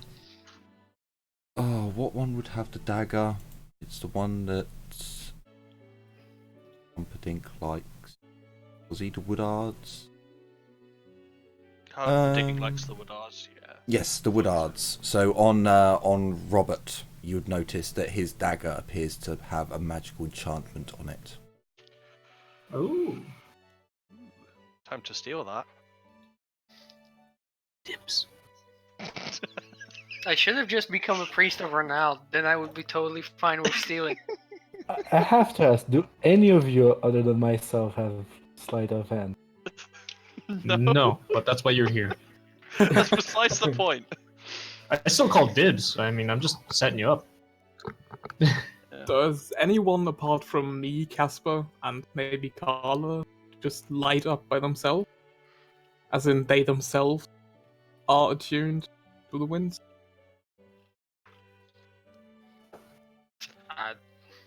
What do you mean by attuned to the winds again? Any magical person here? Well, Yes. yeah, That's a I good am. question. but Does none- Ma- Sorry. I was gonna say, would Ragnar? Because he technically has a magic point, but he then also has the fact that dwarves. No, I would say you not. can't see the anti-magic. wind. You can't see the wind. No, of magic. Livia would overlook that because you're the dwarf. You overlook the weirdness on the dwarf because it's the dwarf. I Ouch. just don't see the dwarf. It's Oof. like not only that, you're too far down in your field of vision. Oof. Oh boy, that's just rude. He's 5'1". He's not You that are- short. You are under the radar, so to speak. 5 silver says.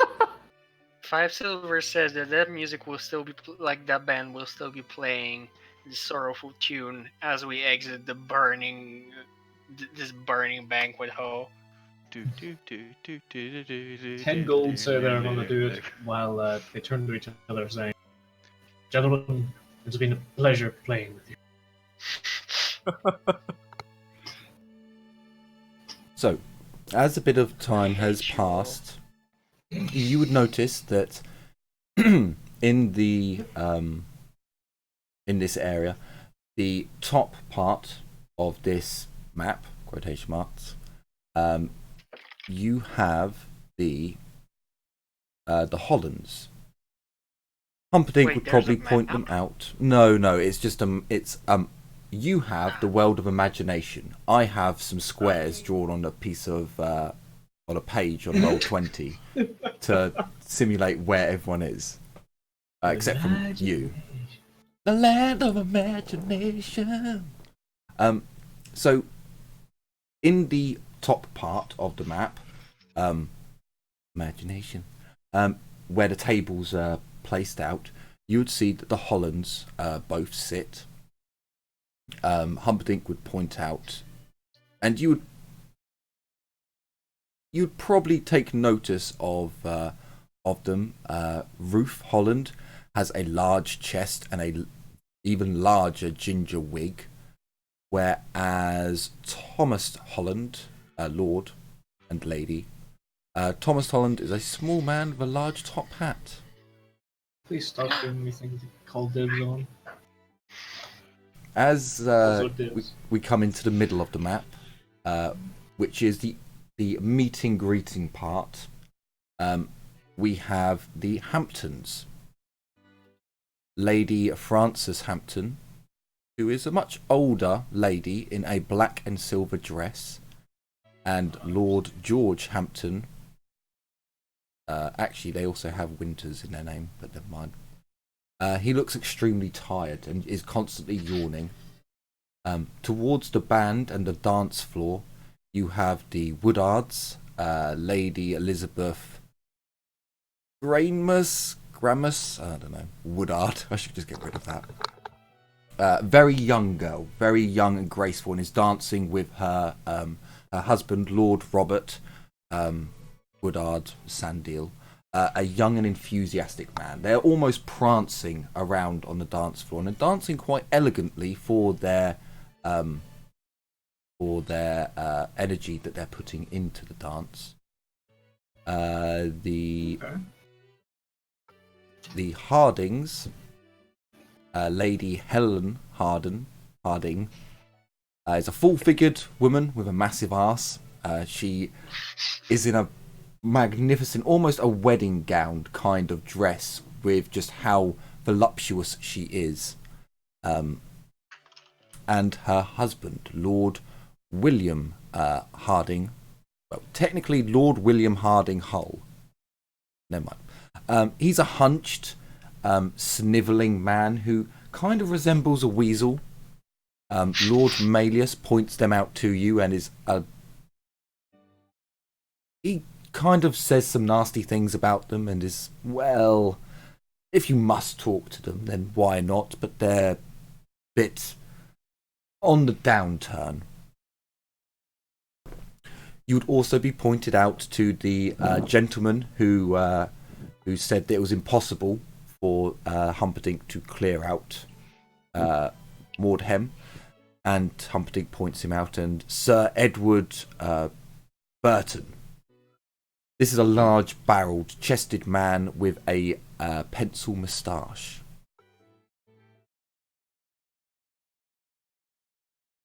And they are the individuals that you need to be aware of. Sir Edward is in the garden. He walked straight past Humperdinck. So, no marquee No marquee. for now. Knowing our luck.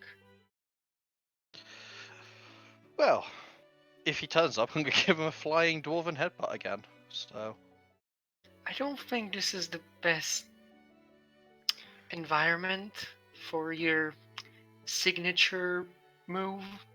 but flying headbutt. I mean, maybe once everyone is drunk, they might appreciate it. Yeah, they might think it's just a, part of the show. Yes, after all, everybody loves a good game of dwarf toasting. Just shoot you a look. Oh, Irella dear. would just grin and wink at you. Oh, you. Right. I'm gonna find a wit staff who's by themselves, just kind of sitting in the corner or something, or like waiting to attend someone who's just gonna back in for them or whatever. So as you And just look around, looking at a couple of the wait staff, one emerges from close by. Yes, sir. Okay. A little curiosity, just to get the old brain ticking. How regular are our esteemed companions here? Pointing at the other or the high the nobles. nobility. Yes. They are frequent visitors, sir. Cannot give out too much information, but they do enjoy the finery of this establishment. Oh, come now! You can't give a few little tidbits of gossip, you know. He Make gives ourselves better acquainted. He gives you a look. I give him a wink. He very carefully maneuvers himself into a position where you're talking more intimately, and his hands come from around the front, from around the back where they were clasped, fist in hand, to raise his posture, and his hands are clasped now in the front by his stomach. I slip him 4 crowns and kind of make a slight jingle to imply okay, there's more where that comes from. The 4 crowns go into his hand, and almost quicker than you could see, his hands have repositioned, and he stood in, and he's remaneuvered himself to be stood in a much better position. It doesn't look as conspiratorially as it did before. And why, of course, sir, what did you wish to know?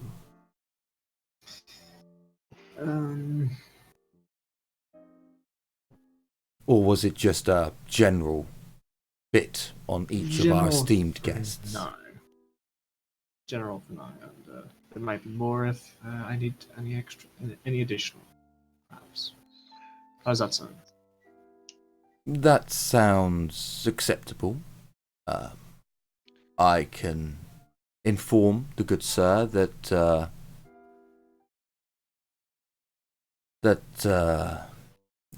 Lord George Hampton Winter over there, he's tired because he is trying to work tirelessly to make back the small fortune that he lost to the Marquis some months ago.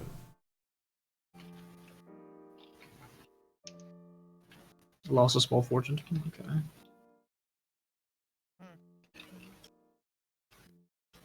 Whereas, and as he says that, there's a joyous, not scream, but when, as you look round, you can see that Lord Robert has just pirouetted his wife Elizabeth, and she's spun across the dance floor and given out that kind of scream of joy. Whereas Lord Robert there, a collector, he is made some quite intelligent purchases and is now attempting to move up the social ladder through acquiring finer items and procuring them for others, shall we say. Okay.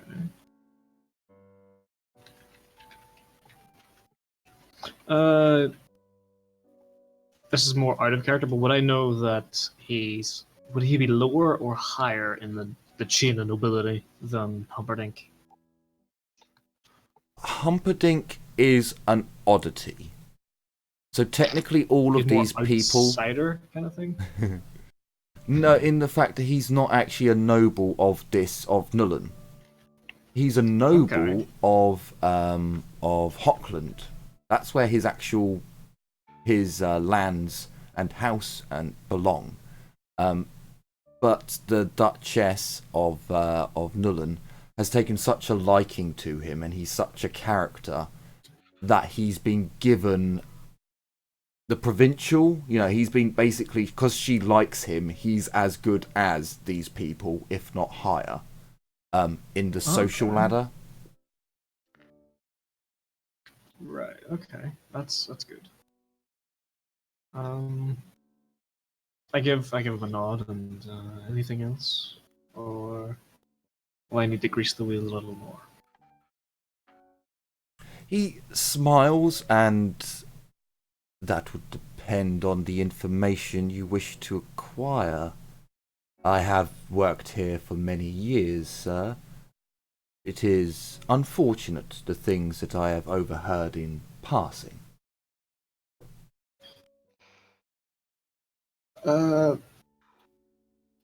Okay, taking out another 4.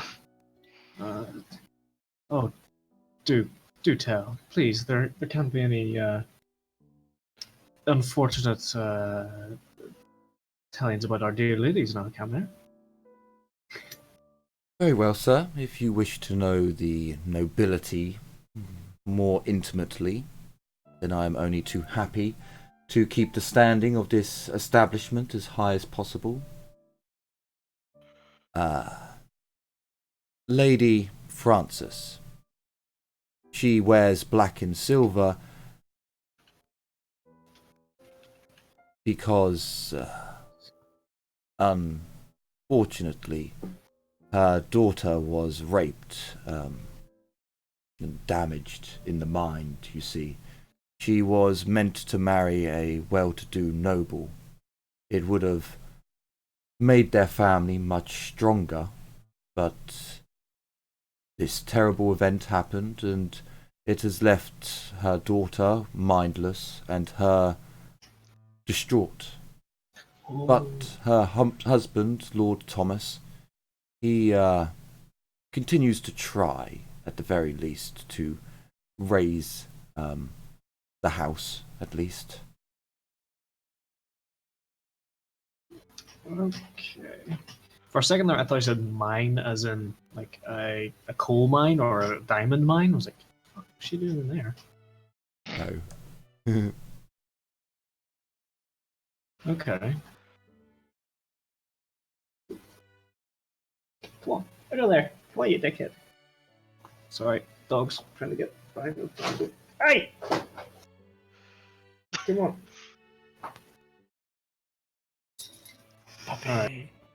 The curse, it's taking him.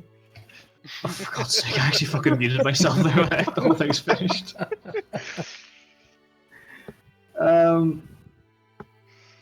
Okay.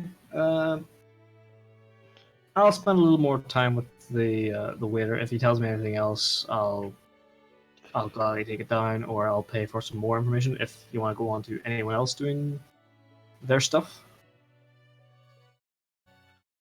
I mean, He would probably last of all. You've paid him 8 gold, so he's willing to share the gossip. So he gestures towards the Hardings. Be wary of them, sir. They have a darker mindset than most. Although Lady Hull there looks a full-figured lady of the town, she actually engages in illicit affairs with the Marquis. It is only more disgusting that Lord William Harding Hull is well aware of this action, and rumours have it that the Marquis has, I'm sure, planted himself, that he enjoys watching the Marquis whilst he is at play with his wife. But this is, again, a very scandalous rumour that has no base in evidence. But Sir did want as much information as I could present. He then turns to the garden. He doesn't look, but he gestures with his head. Sir Edward Burton. do not trust the man at all. He is definitely within the Marquis's pocket. Do you know of Sir Edward? I do not. Can you please tell me a little bit more? Commander of Nuln's city guard, sir. Oh, Balls.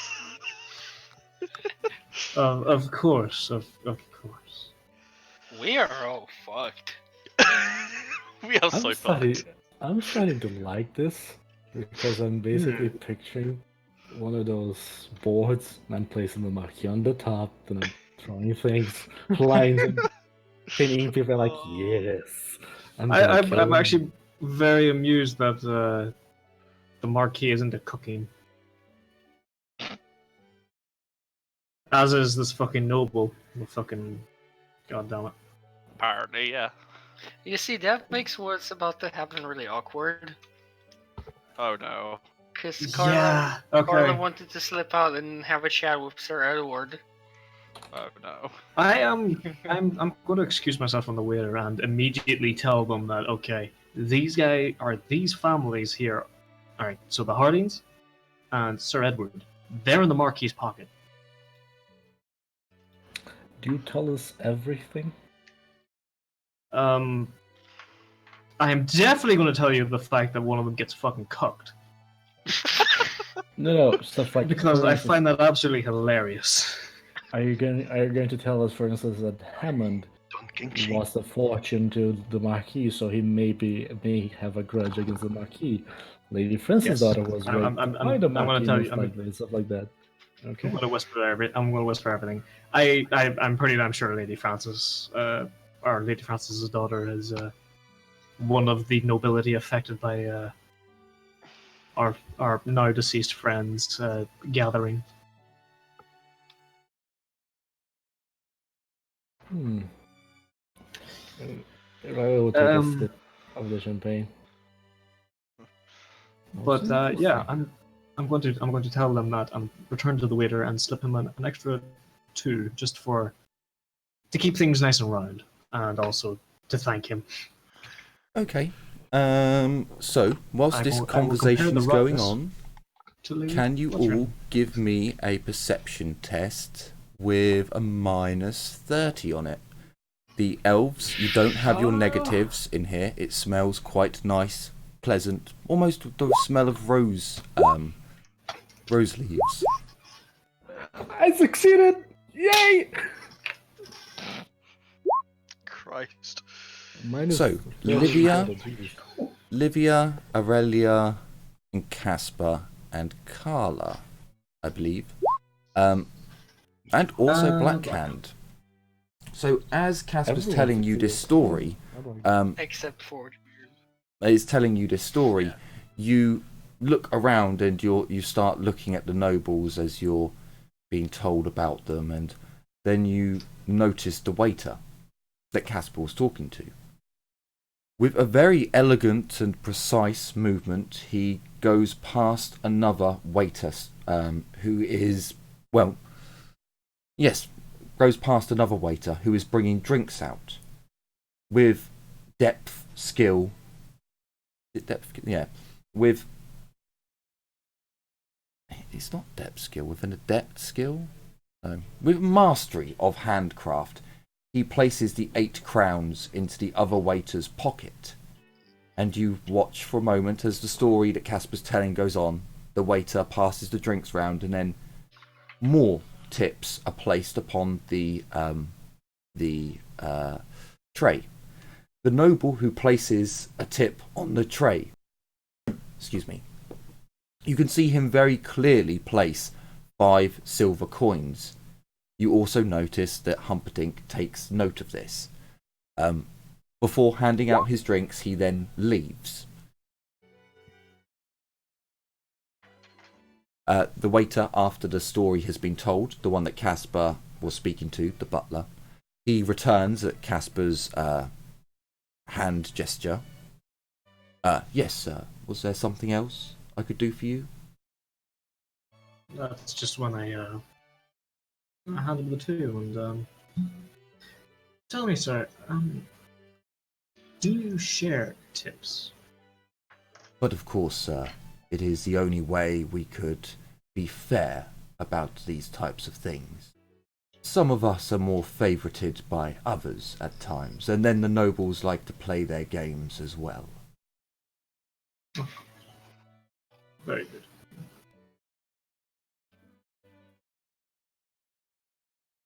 He gives you a slight nod and bow and makes his way off to serve someone else, or just to stand there and wait for someone to need serving. Okay. How are we all doing on time? I'm good. I'm good. I'm good. Okay. We shall Are you proceed. good?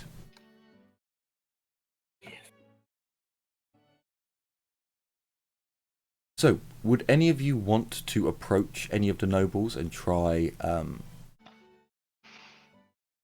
talking to them? Carla would? To Sir Edward? Still? Who was Lady Frances? Who was she married to? Okay, so we'll go with Collins. we'll go with the Woodards first. Elizabeth and Robert, as Carla goes towards them. You'd see that they finished their dance at the end of the song, and a couple of waiters come over to them, offering. One offers cold water. You even see ice cubes in the water, and another offers goblets of wine. They take the iced water with something yellow swirling in the glass. You're not quite sure. It's a disc of some type. Vibrant yellow on the outside, but pale, almost muted yellow on the inside. They drink the water and then take the goblets, laughing and smiling at each other. As you approach, Lord Robert. One of Humperdinck's people. Am I correct?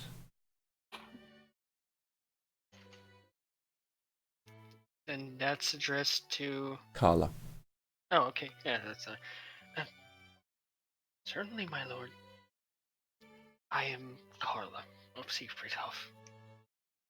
It is a pleasure to meet you. I am Lord Robert Woodard Sanders of Nuln. And this is, but of course, my most beautiful and elegant wife, Lady Elizabeth Grames Woodard. It is an honor to make your acquaintance, my lady. Oh, it is so lovely to see new faces here. Some of the, well, it gets boresome to see the same people over again. And I'm sure your group will bring a bit of fresh air into the evening's events.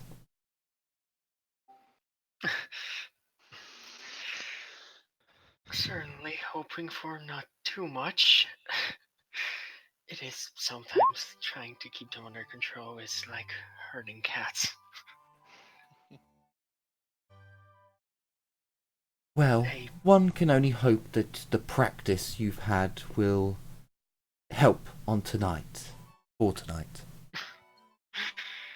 Well, I certainly hope that there will be no need for that. Well, yes, let us all hope that tonight goes off without any unneeded drama. Well, I'm afraid Lord Humperdinck already caused enough of a stir with his ground announcement. Yes, Lord Humperdinck is quite the character. I'm sure you're in fine hands with him financing your venture.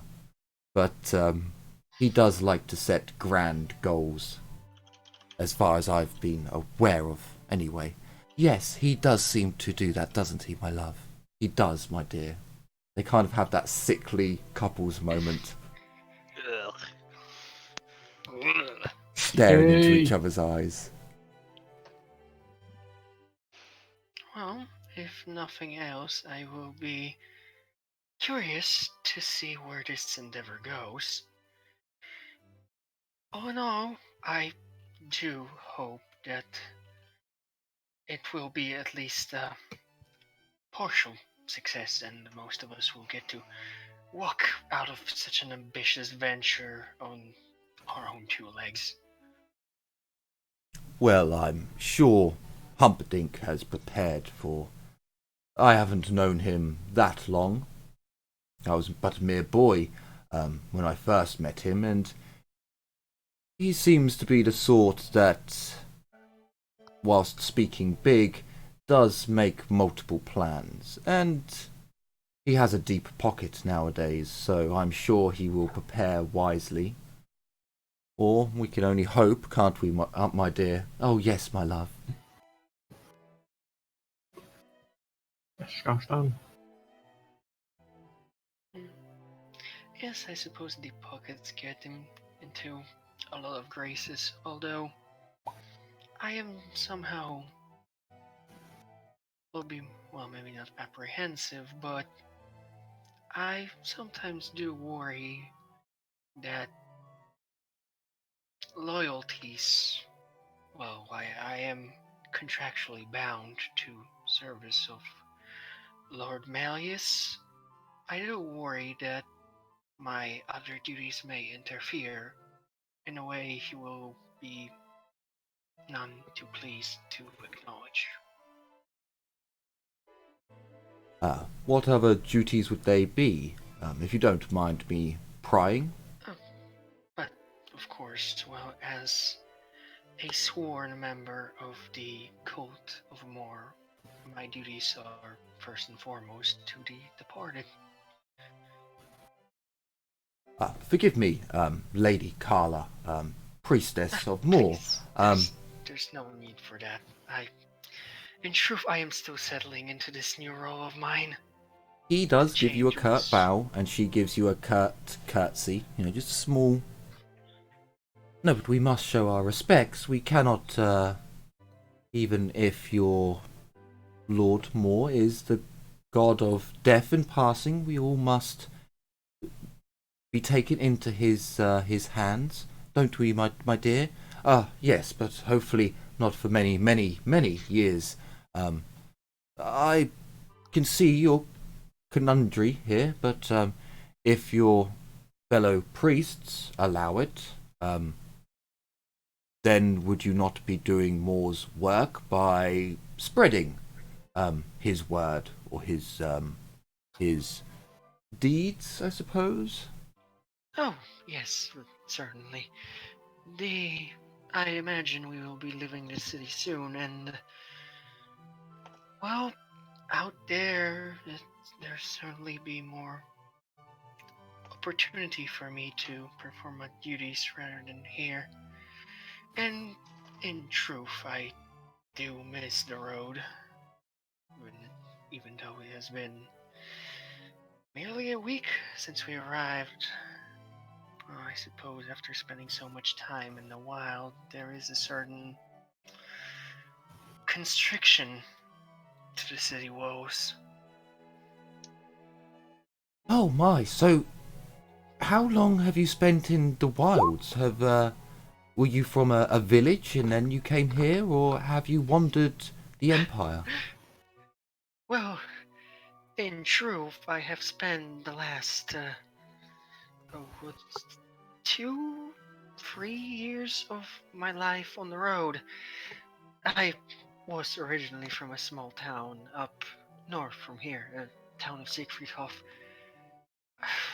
But I have taken to the road to see the Empire and a bit beyond. But I have been making my journey back. Well, I suppose with all that has happened in Siegfriedhof, one born from there would only want to return to ensure loved ones were still with us. What I am sorry to hear of... happened at Siegfriedhof? You will have to excuse me, my lord, but I have been coming from the south for quite a while now and have not heard any news of. You haven't heard? Like Elizabeth raises her hand to her face. But you must have heard.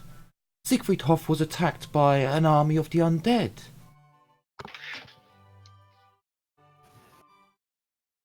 Excuse me? Well, yes. They destroyed they razed the Temple of Mor, that was leading to Siegfried Hoff, and attacked. But luckily, the town guard were able to hold off until reinforcements came.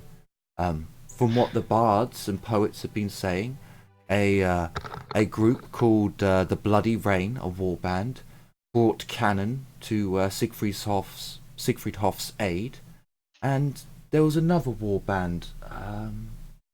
Honey, what was his the Unknown something or other. The warband of the Unknown, perhaps. They were mentioned as being a great assistance to the Bloody Rain, but no one really knows. Apparently there may have been a halfling with them, but we're not. Who knows? That's a rather odd name for a warband, although I don't know if I have any ground to comment on that. And again, the choice was beyond our reach. But an army of undead? So I suppose we were always close to Sylvain, but to think they would actually march.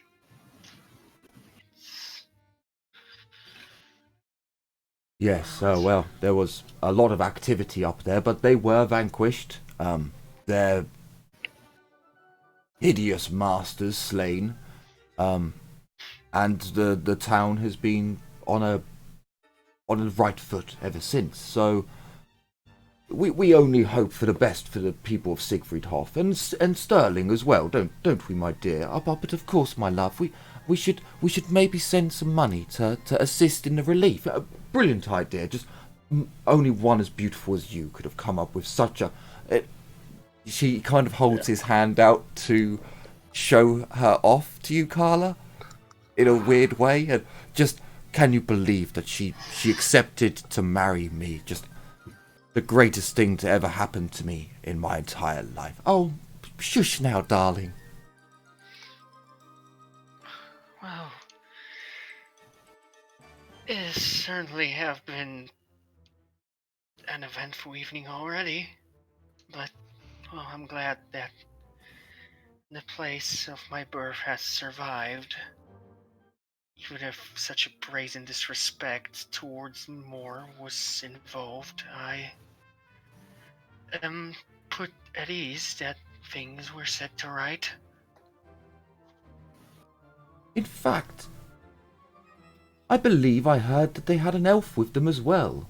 Which is quite unusual. An elf? Well, I suppose traveling with two of their kind, but this seems most unusual.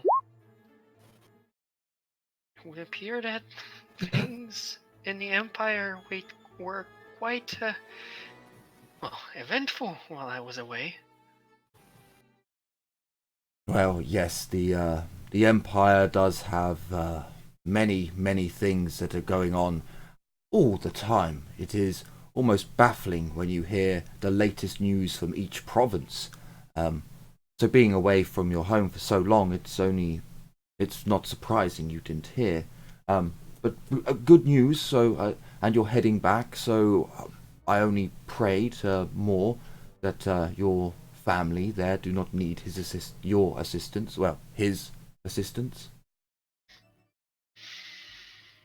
Hopefully, but ultimately for each of us comes a time. But there is no necessity to dwell on it over much. For now, we all live and we should focus on that. Well, perhaps you, but myself have other responsibilities, I suppose. It has been the most delightful and enlightening opportunity to speak to you, my lord, my lady. You too, Carla. Bow and excuse herself whenever she is permitted because it's still nobility and she's not quite sure how things work with nobility. They both thank you for your conversation and speak quite highly of you as you go on your way. Did anyone else want to talk to a noble? Ooh, this is hard because although I do want to speak to Lady. Where is it? Francis. I don't think it is the correct time to speak to her. What about her daughter being No. raped? Probably not. No, Hey! Like, Here your daughter was raped and now she's brain damaged. You want to tell me about it's that? not, it's not only that, it's just that this is not the correct place to talk about stuff like that. For Casper. instance, even if you were to at one point start talking to her, if I were to mention anything and anyone else heard it, problems, you know? Yeah. Like, Ragnar would probably want to talk to the guy who's in Thingy's pocket, but I have a feeling that would not be a good idea. Livia is hopelessly out of place. Yeah, Ragnar's probably just going to be stood next to Livia, just be like, you're out of place as I am. Yeah, Lydia will mingle with the nobles, have small talk, but nothing serious. I will just do some small talk. Don't ask for anything specific. Don't tell anything specific. Okay, so Blackhan having a small talk with his bulls. for now, you guys have kind of stayed in a group because the nobles themselves are kind of in their groups doing their own thing. There are a couple of minor nobles always hovering around for conversation and to tell a joke or to sneer at. So for the moment, as the evening has started, only really Carla has gone and spoken to any of the other nobility. You would Actually- notice that Humperdinck does go over to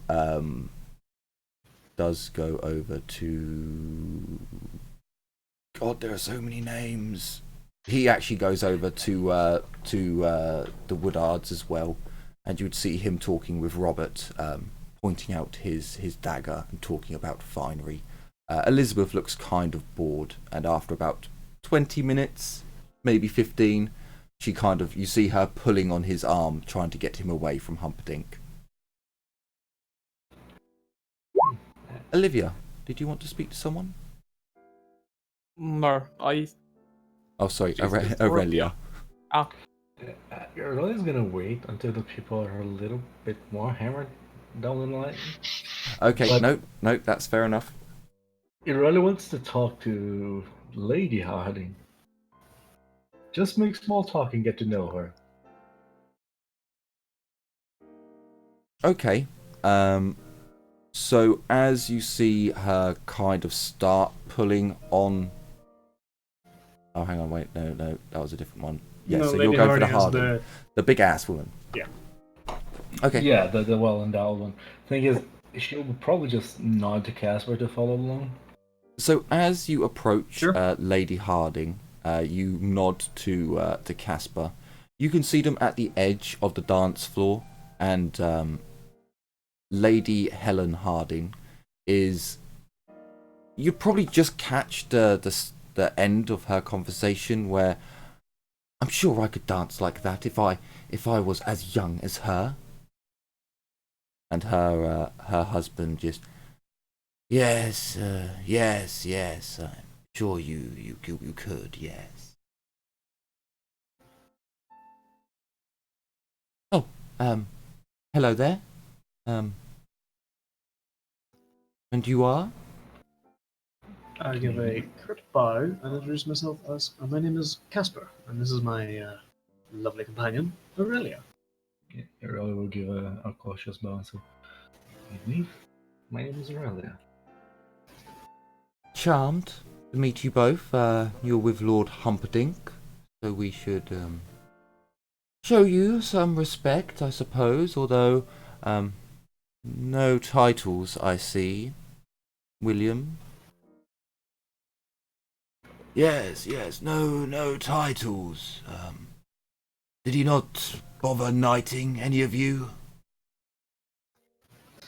Nothing just yet. The warband is still fresh, but He rolls his we have eyes. plans.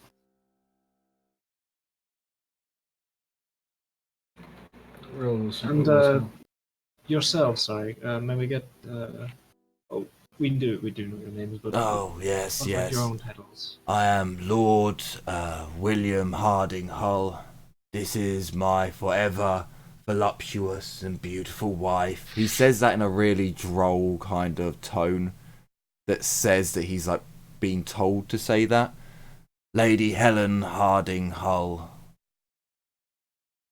You could at least say it with a bit more enthusiasm. You hear how Robert speaks to Elizabeth? Yes, dear, I do.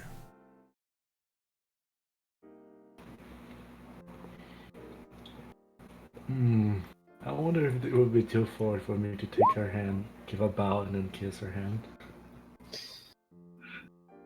I think it's more of a. You could attempt it. Yeah. And I'm a lady. You're an elf. They're gonna have Yeah. different expectations for you. Should I try it, or should you want to try it? Go ahead and try it.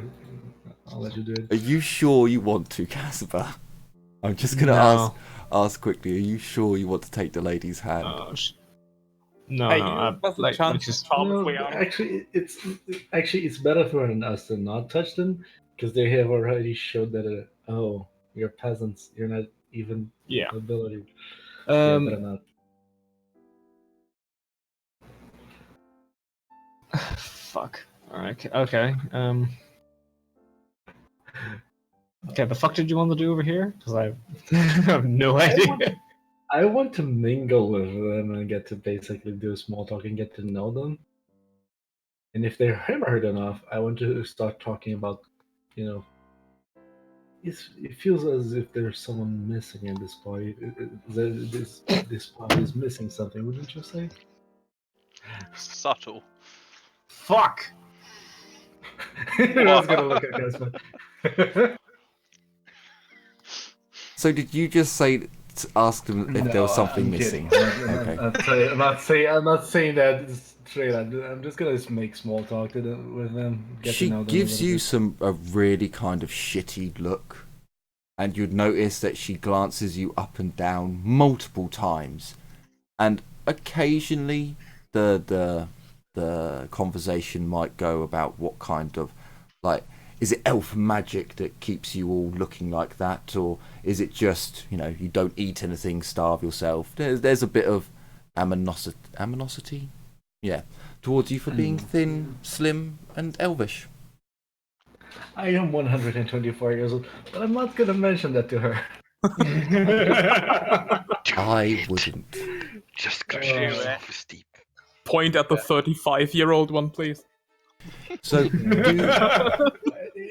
I'll just make small talk. I thought of something, now it escaped me, and now I'm like, what the fuck do I see again? And I'm just gonna make small talk, and then since they are basically hostile to me, I'm just gonna say, I'll have a good evening, and I'm gonna grab a Casper and leave.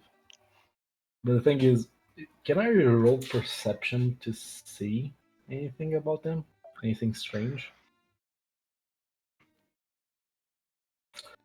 you can. Especially, not only that, I would like to whisper to Casper to do a perception test, the other type of perception test, just to see if there's any lingering thing about the lady. Well, are you high again?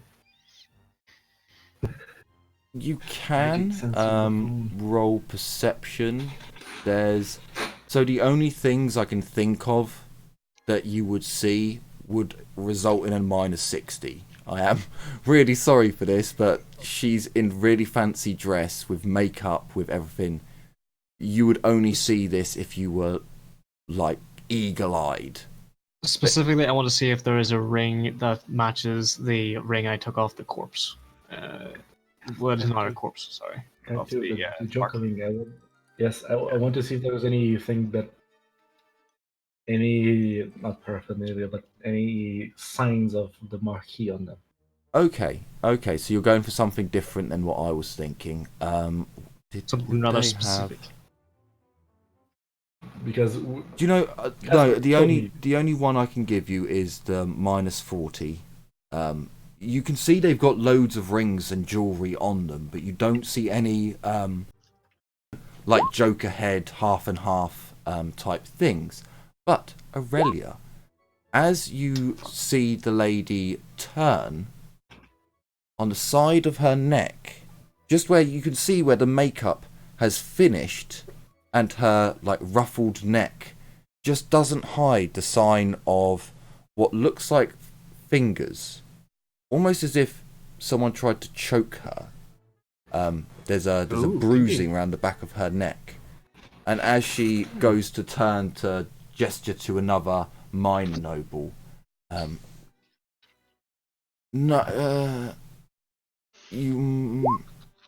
you'd only see the slight marking at the back of her neck where it looks like someone with big hands has tried choking her. That's the only skin that doesn't have. You wouldn't have any on her hands. She might actually. Okay, so as you know, she probably would have covered that with makeup.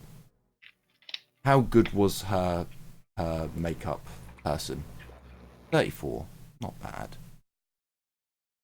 No, I think that's all you'd see. You just see a slight bruising around the neck that looks like maybe a finger, or maybe someone tried to choke her, or a rope or some sort. As you look really carefully, you can kind of make out the mark underneath the makeup, but it's very, very... If you hadn't have seen the other mark first, you wouldn't really have noticed it. Okay, I had a brilliant idea in my head, but I forgot about it along the way. But at least finding, even if it's the slightest connection between them instead of just rumor, and the marquee is good enough for Rella. And since Casper didn't get it, I'm just gonna give them a cautious bow and say, "Have a good evening," and I'm gonna go back to the group. Sure. They don't really. They kind of, oh yes, we'll good evening. It's not very nice.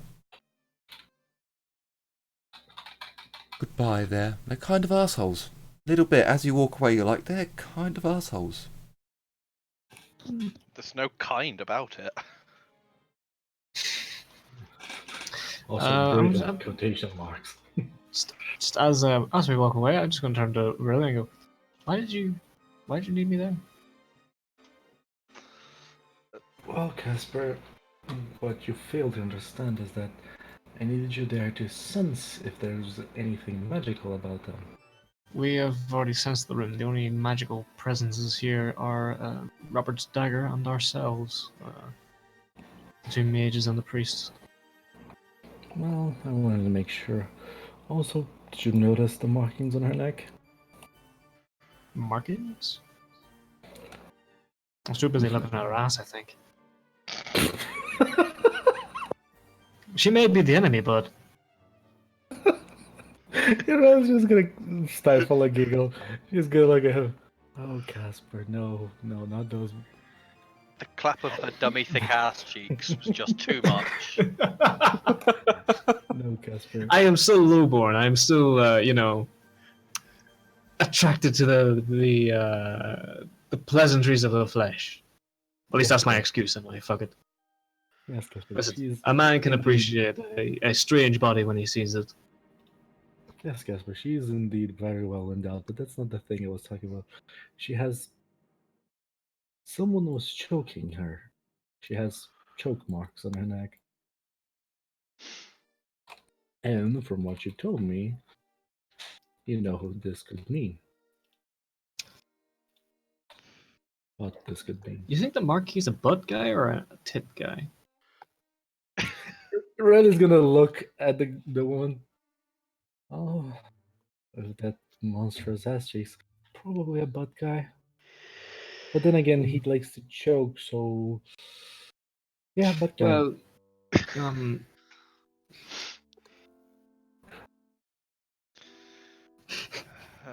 Strangles Also- him from the rear while he claps them cheeks.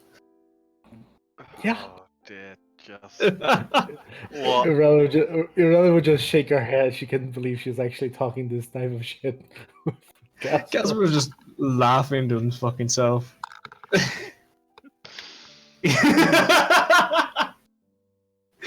Oh. Anyway. Yes. So the choke marks and so it seems our marquee friend is, well, we already knew he's into very rough things. And the very big things apparently, but I digress. What was our next move? Maybe trying to assess what Sir Edward Barton is all about.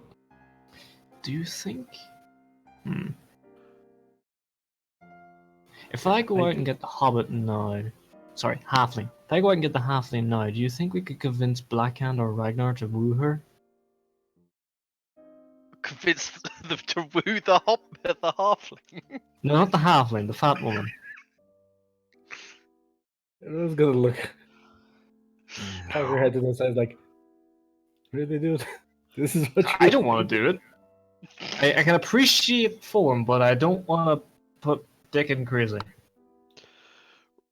Ragnar's really trying to catch your eye as well. Anyway, I honestly do not know. Casper's my eye friend. or her eye? Sorry, we. Casper's eye, because he needs Casper's help with some things. Gotcha. Okay. Okay. What are you doing, Waldo, that would attract my eye? I want to see this. Otherwise, I have to continue on making very rude jokes and lewd comments about a fat woman.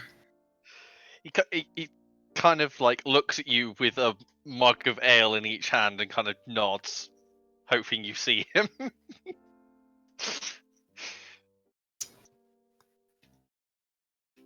What do you think? This should I roll perception? You said you were going back over to the group, and Ragnar hasn't really left. Yeah, no, Ragnar was So- staying at the group because he knows he can't do social things with nobility. I very well. reckon a perception test, but you can have a +10. He's quite noticeable. Is he though with the size? There you go. You do see him. Oh, holy shit, fucking 91. 9 degrees of success. I noticed the shit out of Ragnar. You see his very soul. It looks moist. You see the fact that he is very peeved off as to not have some certain items with him right now. It's what mass don't you? God damn it, what's asking? They took me grandma's throwing axe. Oh, I got something you can bury an axe No, in. I'm sorry. You interested? My grandpa's eating axe. You gotta call it properly. Which one was it you said was in the pocket? Was it the one? The city guard guy. He's the one wearing the Edward. helmet, right? Yes. Oh, Yes, he has what? a metal cuirass on and a helmet. Who? I Metal just, chest piece. Edward. Sir Edward. Sir Edward Woodward. I just Bolton. Bruce Bolton. Ooh. I just passed Casper a tank and say, well, if he's in the Marquis's pocket, shall we try to goad him, see if we can get some information out of him, maybe make him let slip whether he knows us already or not? Okay, what? Give me an idea of what things you want to ask. That way, if it comes to it, I can use my silver tongue rather than the brute force of an axe tongue Well, you see, or that's halberd why, tongue in this case. that's I don't why think we should go around tonguing people though. Yeah, I don't exactly want to, unless it's that young girl with Robert, but still. Say, that's why I was waiting for you, because you are the master tonguesmith. I'm gonna try and suppress a rather loud laugh at that. But Maybe we should After- ask him if he heard about what happened to our illustrious friend, and whether he has any ideas who caused it, or any information on the matter. okay. I think I have an idea of how to. God damn it, Jim. I think I have an idea how to bring up such a subject. Accompany me and allow me to do most of the talking. I'll give you a nudge if I need you to step in. Sound good? I'm rather heavy-handed, but sure, sounds good to me. Sometimes a heavy hand is what you need, while the delicate touch is not always ideal. Would you like me to follow you? Yes, actually, that's another good idea. That way you can shoot his kids while Ragnar fists him and I'll tongue his ear. I think that's the plan now. As long as it's not his I was arsehole. gonna raise a single eyebrow. Shoot his kids? Can you shoot him in the dick? What? Also, I just want to say, I have a doggo here, so every time I say your name, your character's name, Giddy, he keeps coming up to me. Pet him. Oh dear. Oh dear. The finest tonguesmith of the land. I mean, Waldo was just making an innocent joke, but it None just, can match his craft. this Well, Carl want experience with it now? No. Ladies and gentlemen.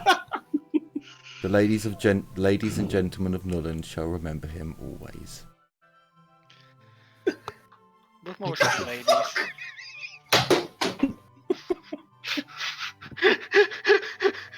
I think we should go back to the- So sorry. So, we may have broken some players. And considering we are getting on to 10:15, as the Holy group fuck. stands in discussion over who should be next on their list to tongue, the camera zooms out. And as the camera zooms out, the last thing that they see is a very gaudy carriage roll up to the Golden Hammer. Oh no. Ah, fuck. Oh Marquis. no. Oh, Everybody grab a strap. We need So- to waste this back heat. Next Thursday, we will have the conclusion of the Golden Hammer, and we will find out if the gaudy carriage does belong to the mysterious Marquis, Well, it's either Or if that or it- the Countess. or if it does Probably gonna indeed have to belong go to the bitch. Countess, who is also a favoured of, or who Hunter Countess thinks of- are favoured. The But- Countess of Nuln is the favorite of the Countess of Nuln. Yes. Shoo. I kinda... But if you want to kind of find that out, you'll have to tune in for next week. And just as a reminder, this Tuesday, we'll have some more Dark Heresy, where things are going down and hearts may be broken. But we'll see. And Only there is time no will tongue tell. smithing involved. Thank you all very much for watching, and thank you to my players for breaking yourselves. I will see you Sorry. next time. Take care, everyone. And as always, bye-bye for now. Bye. bye. yeah.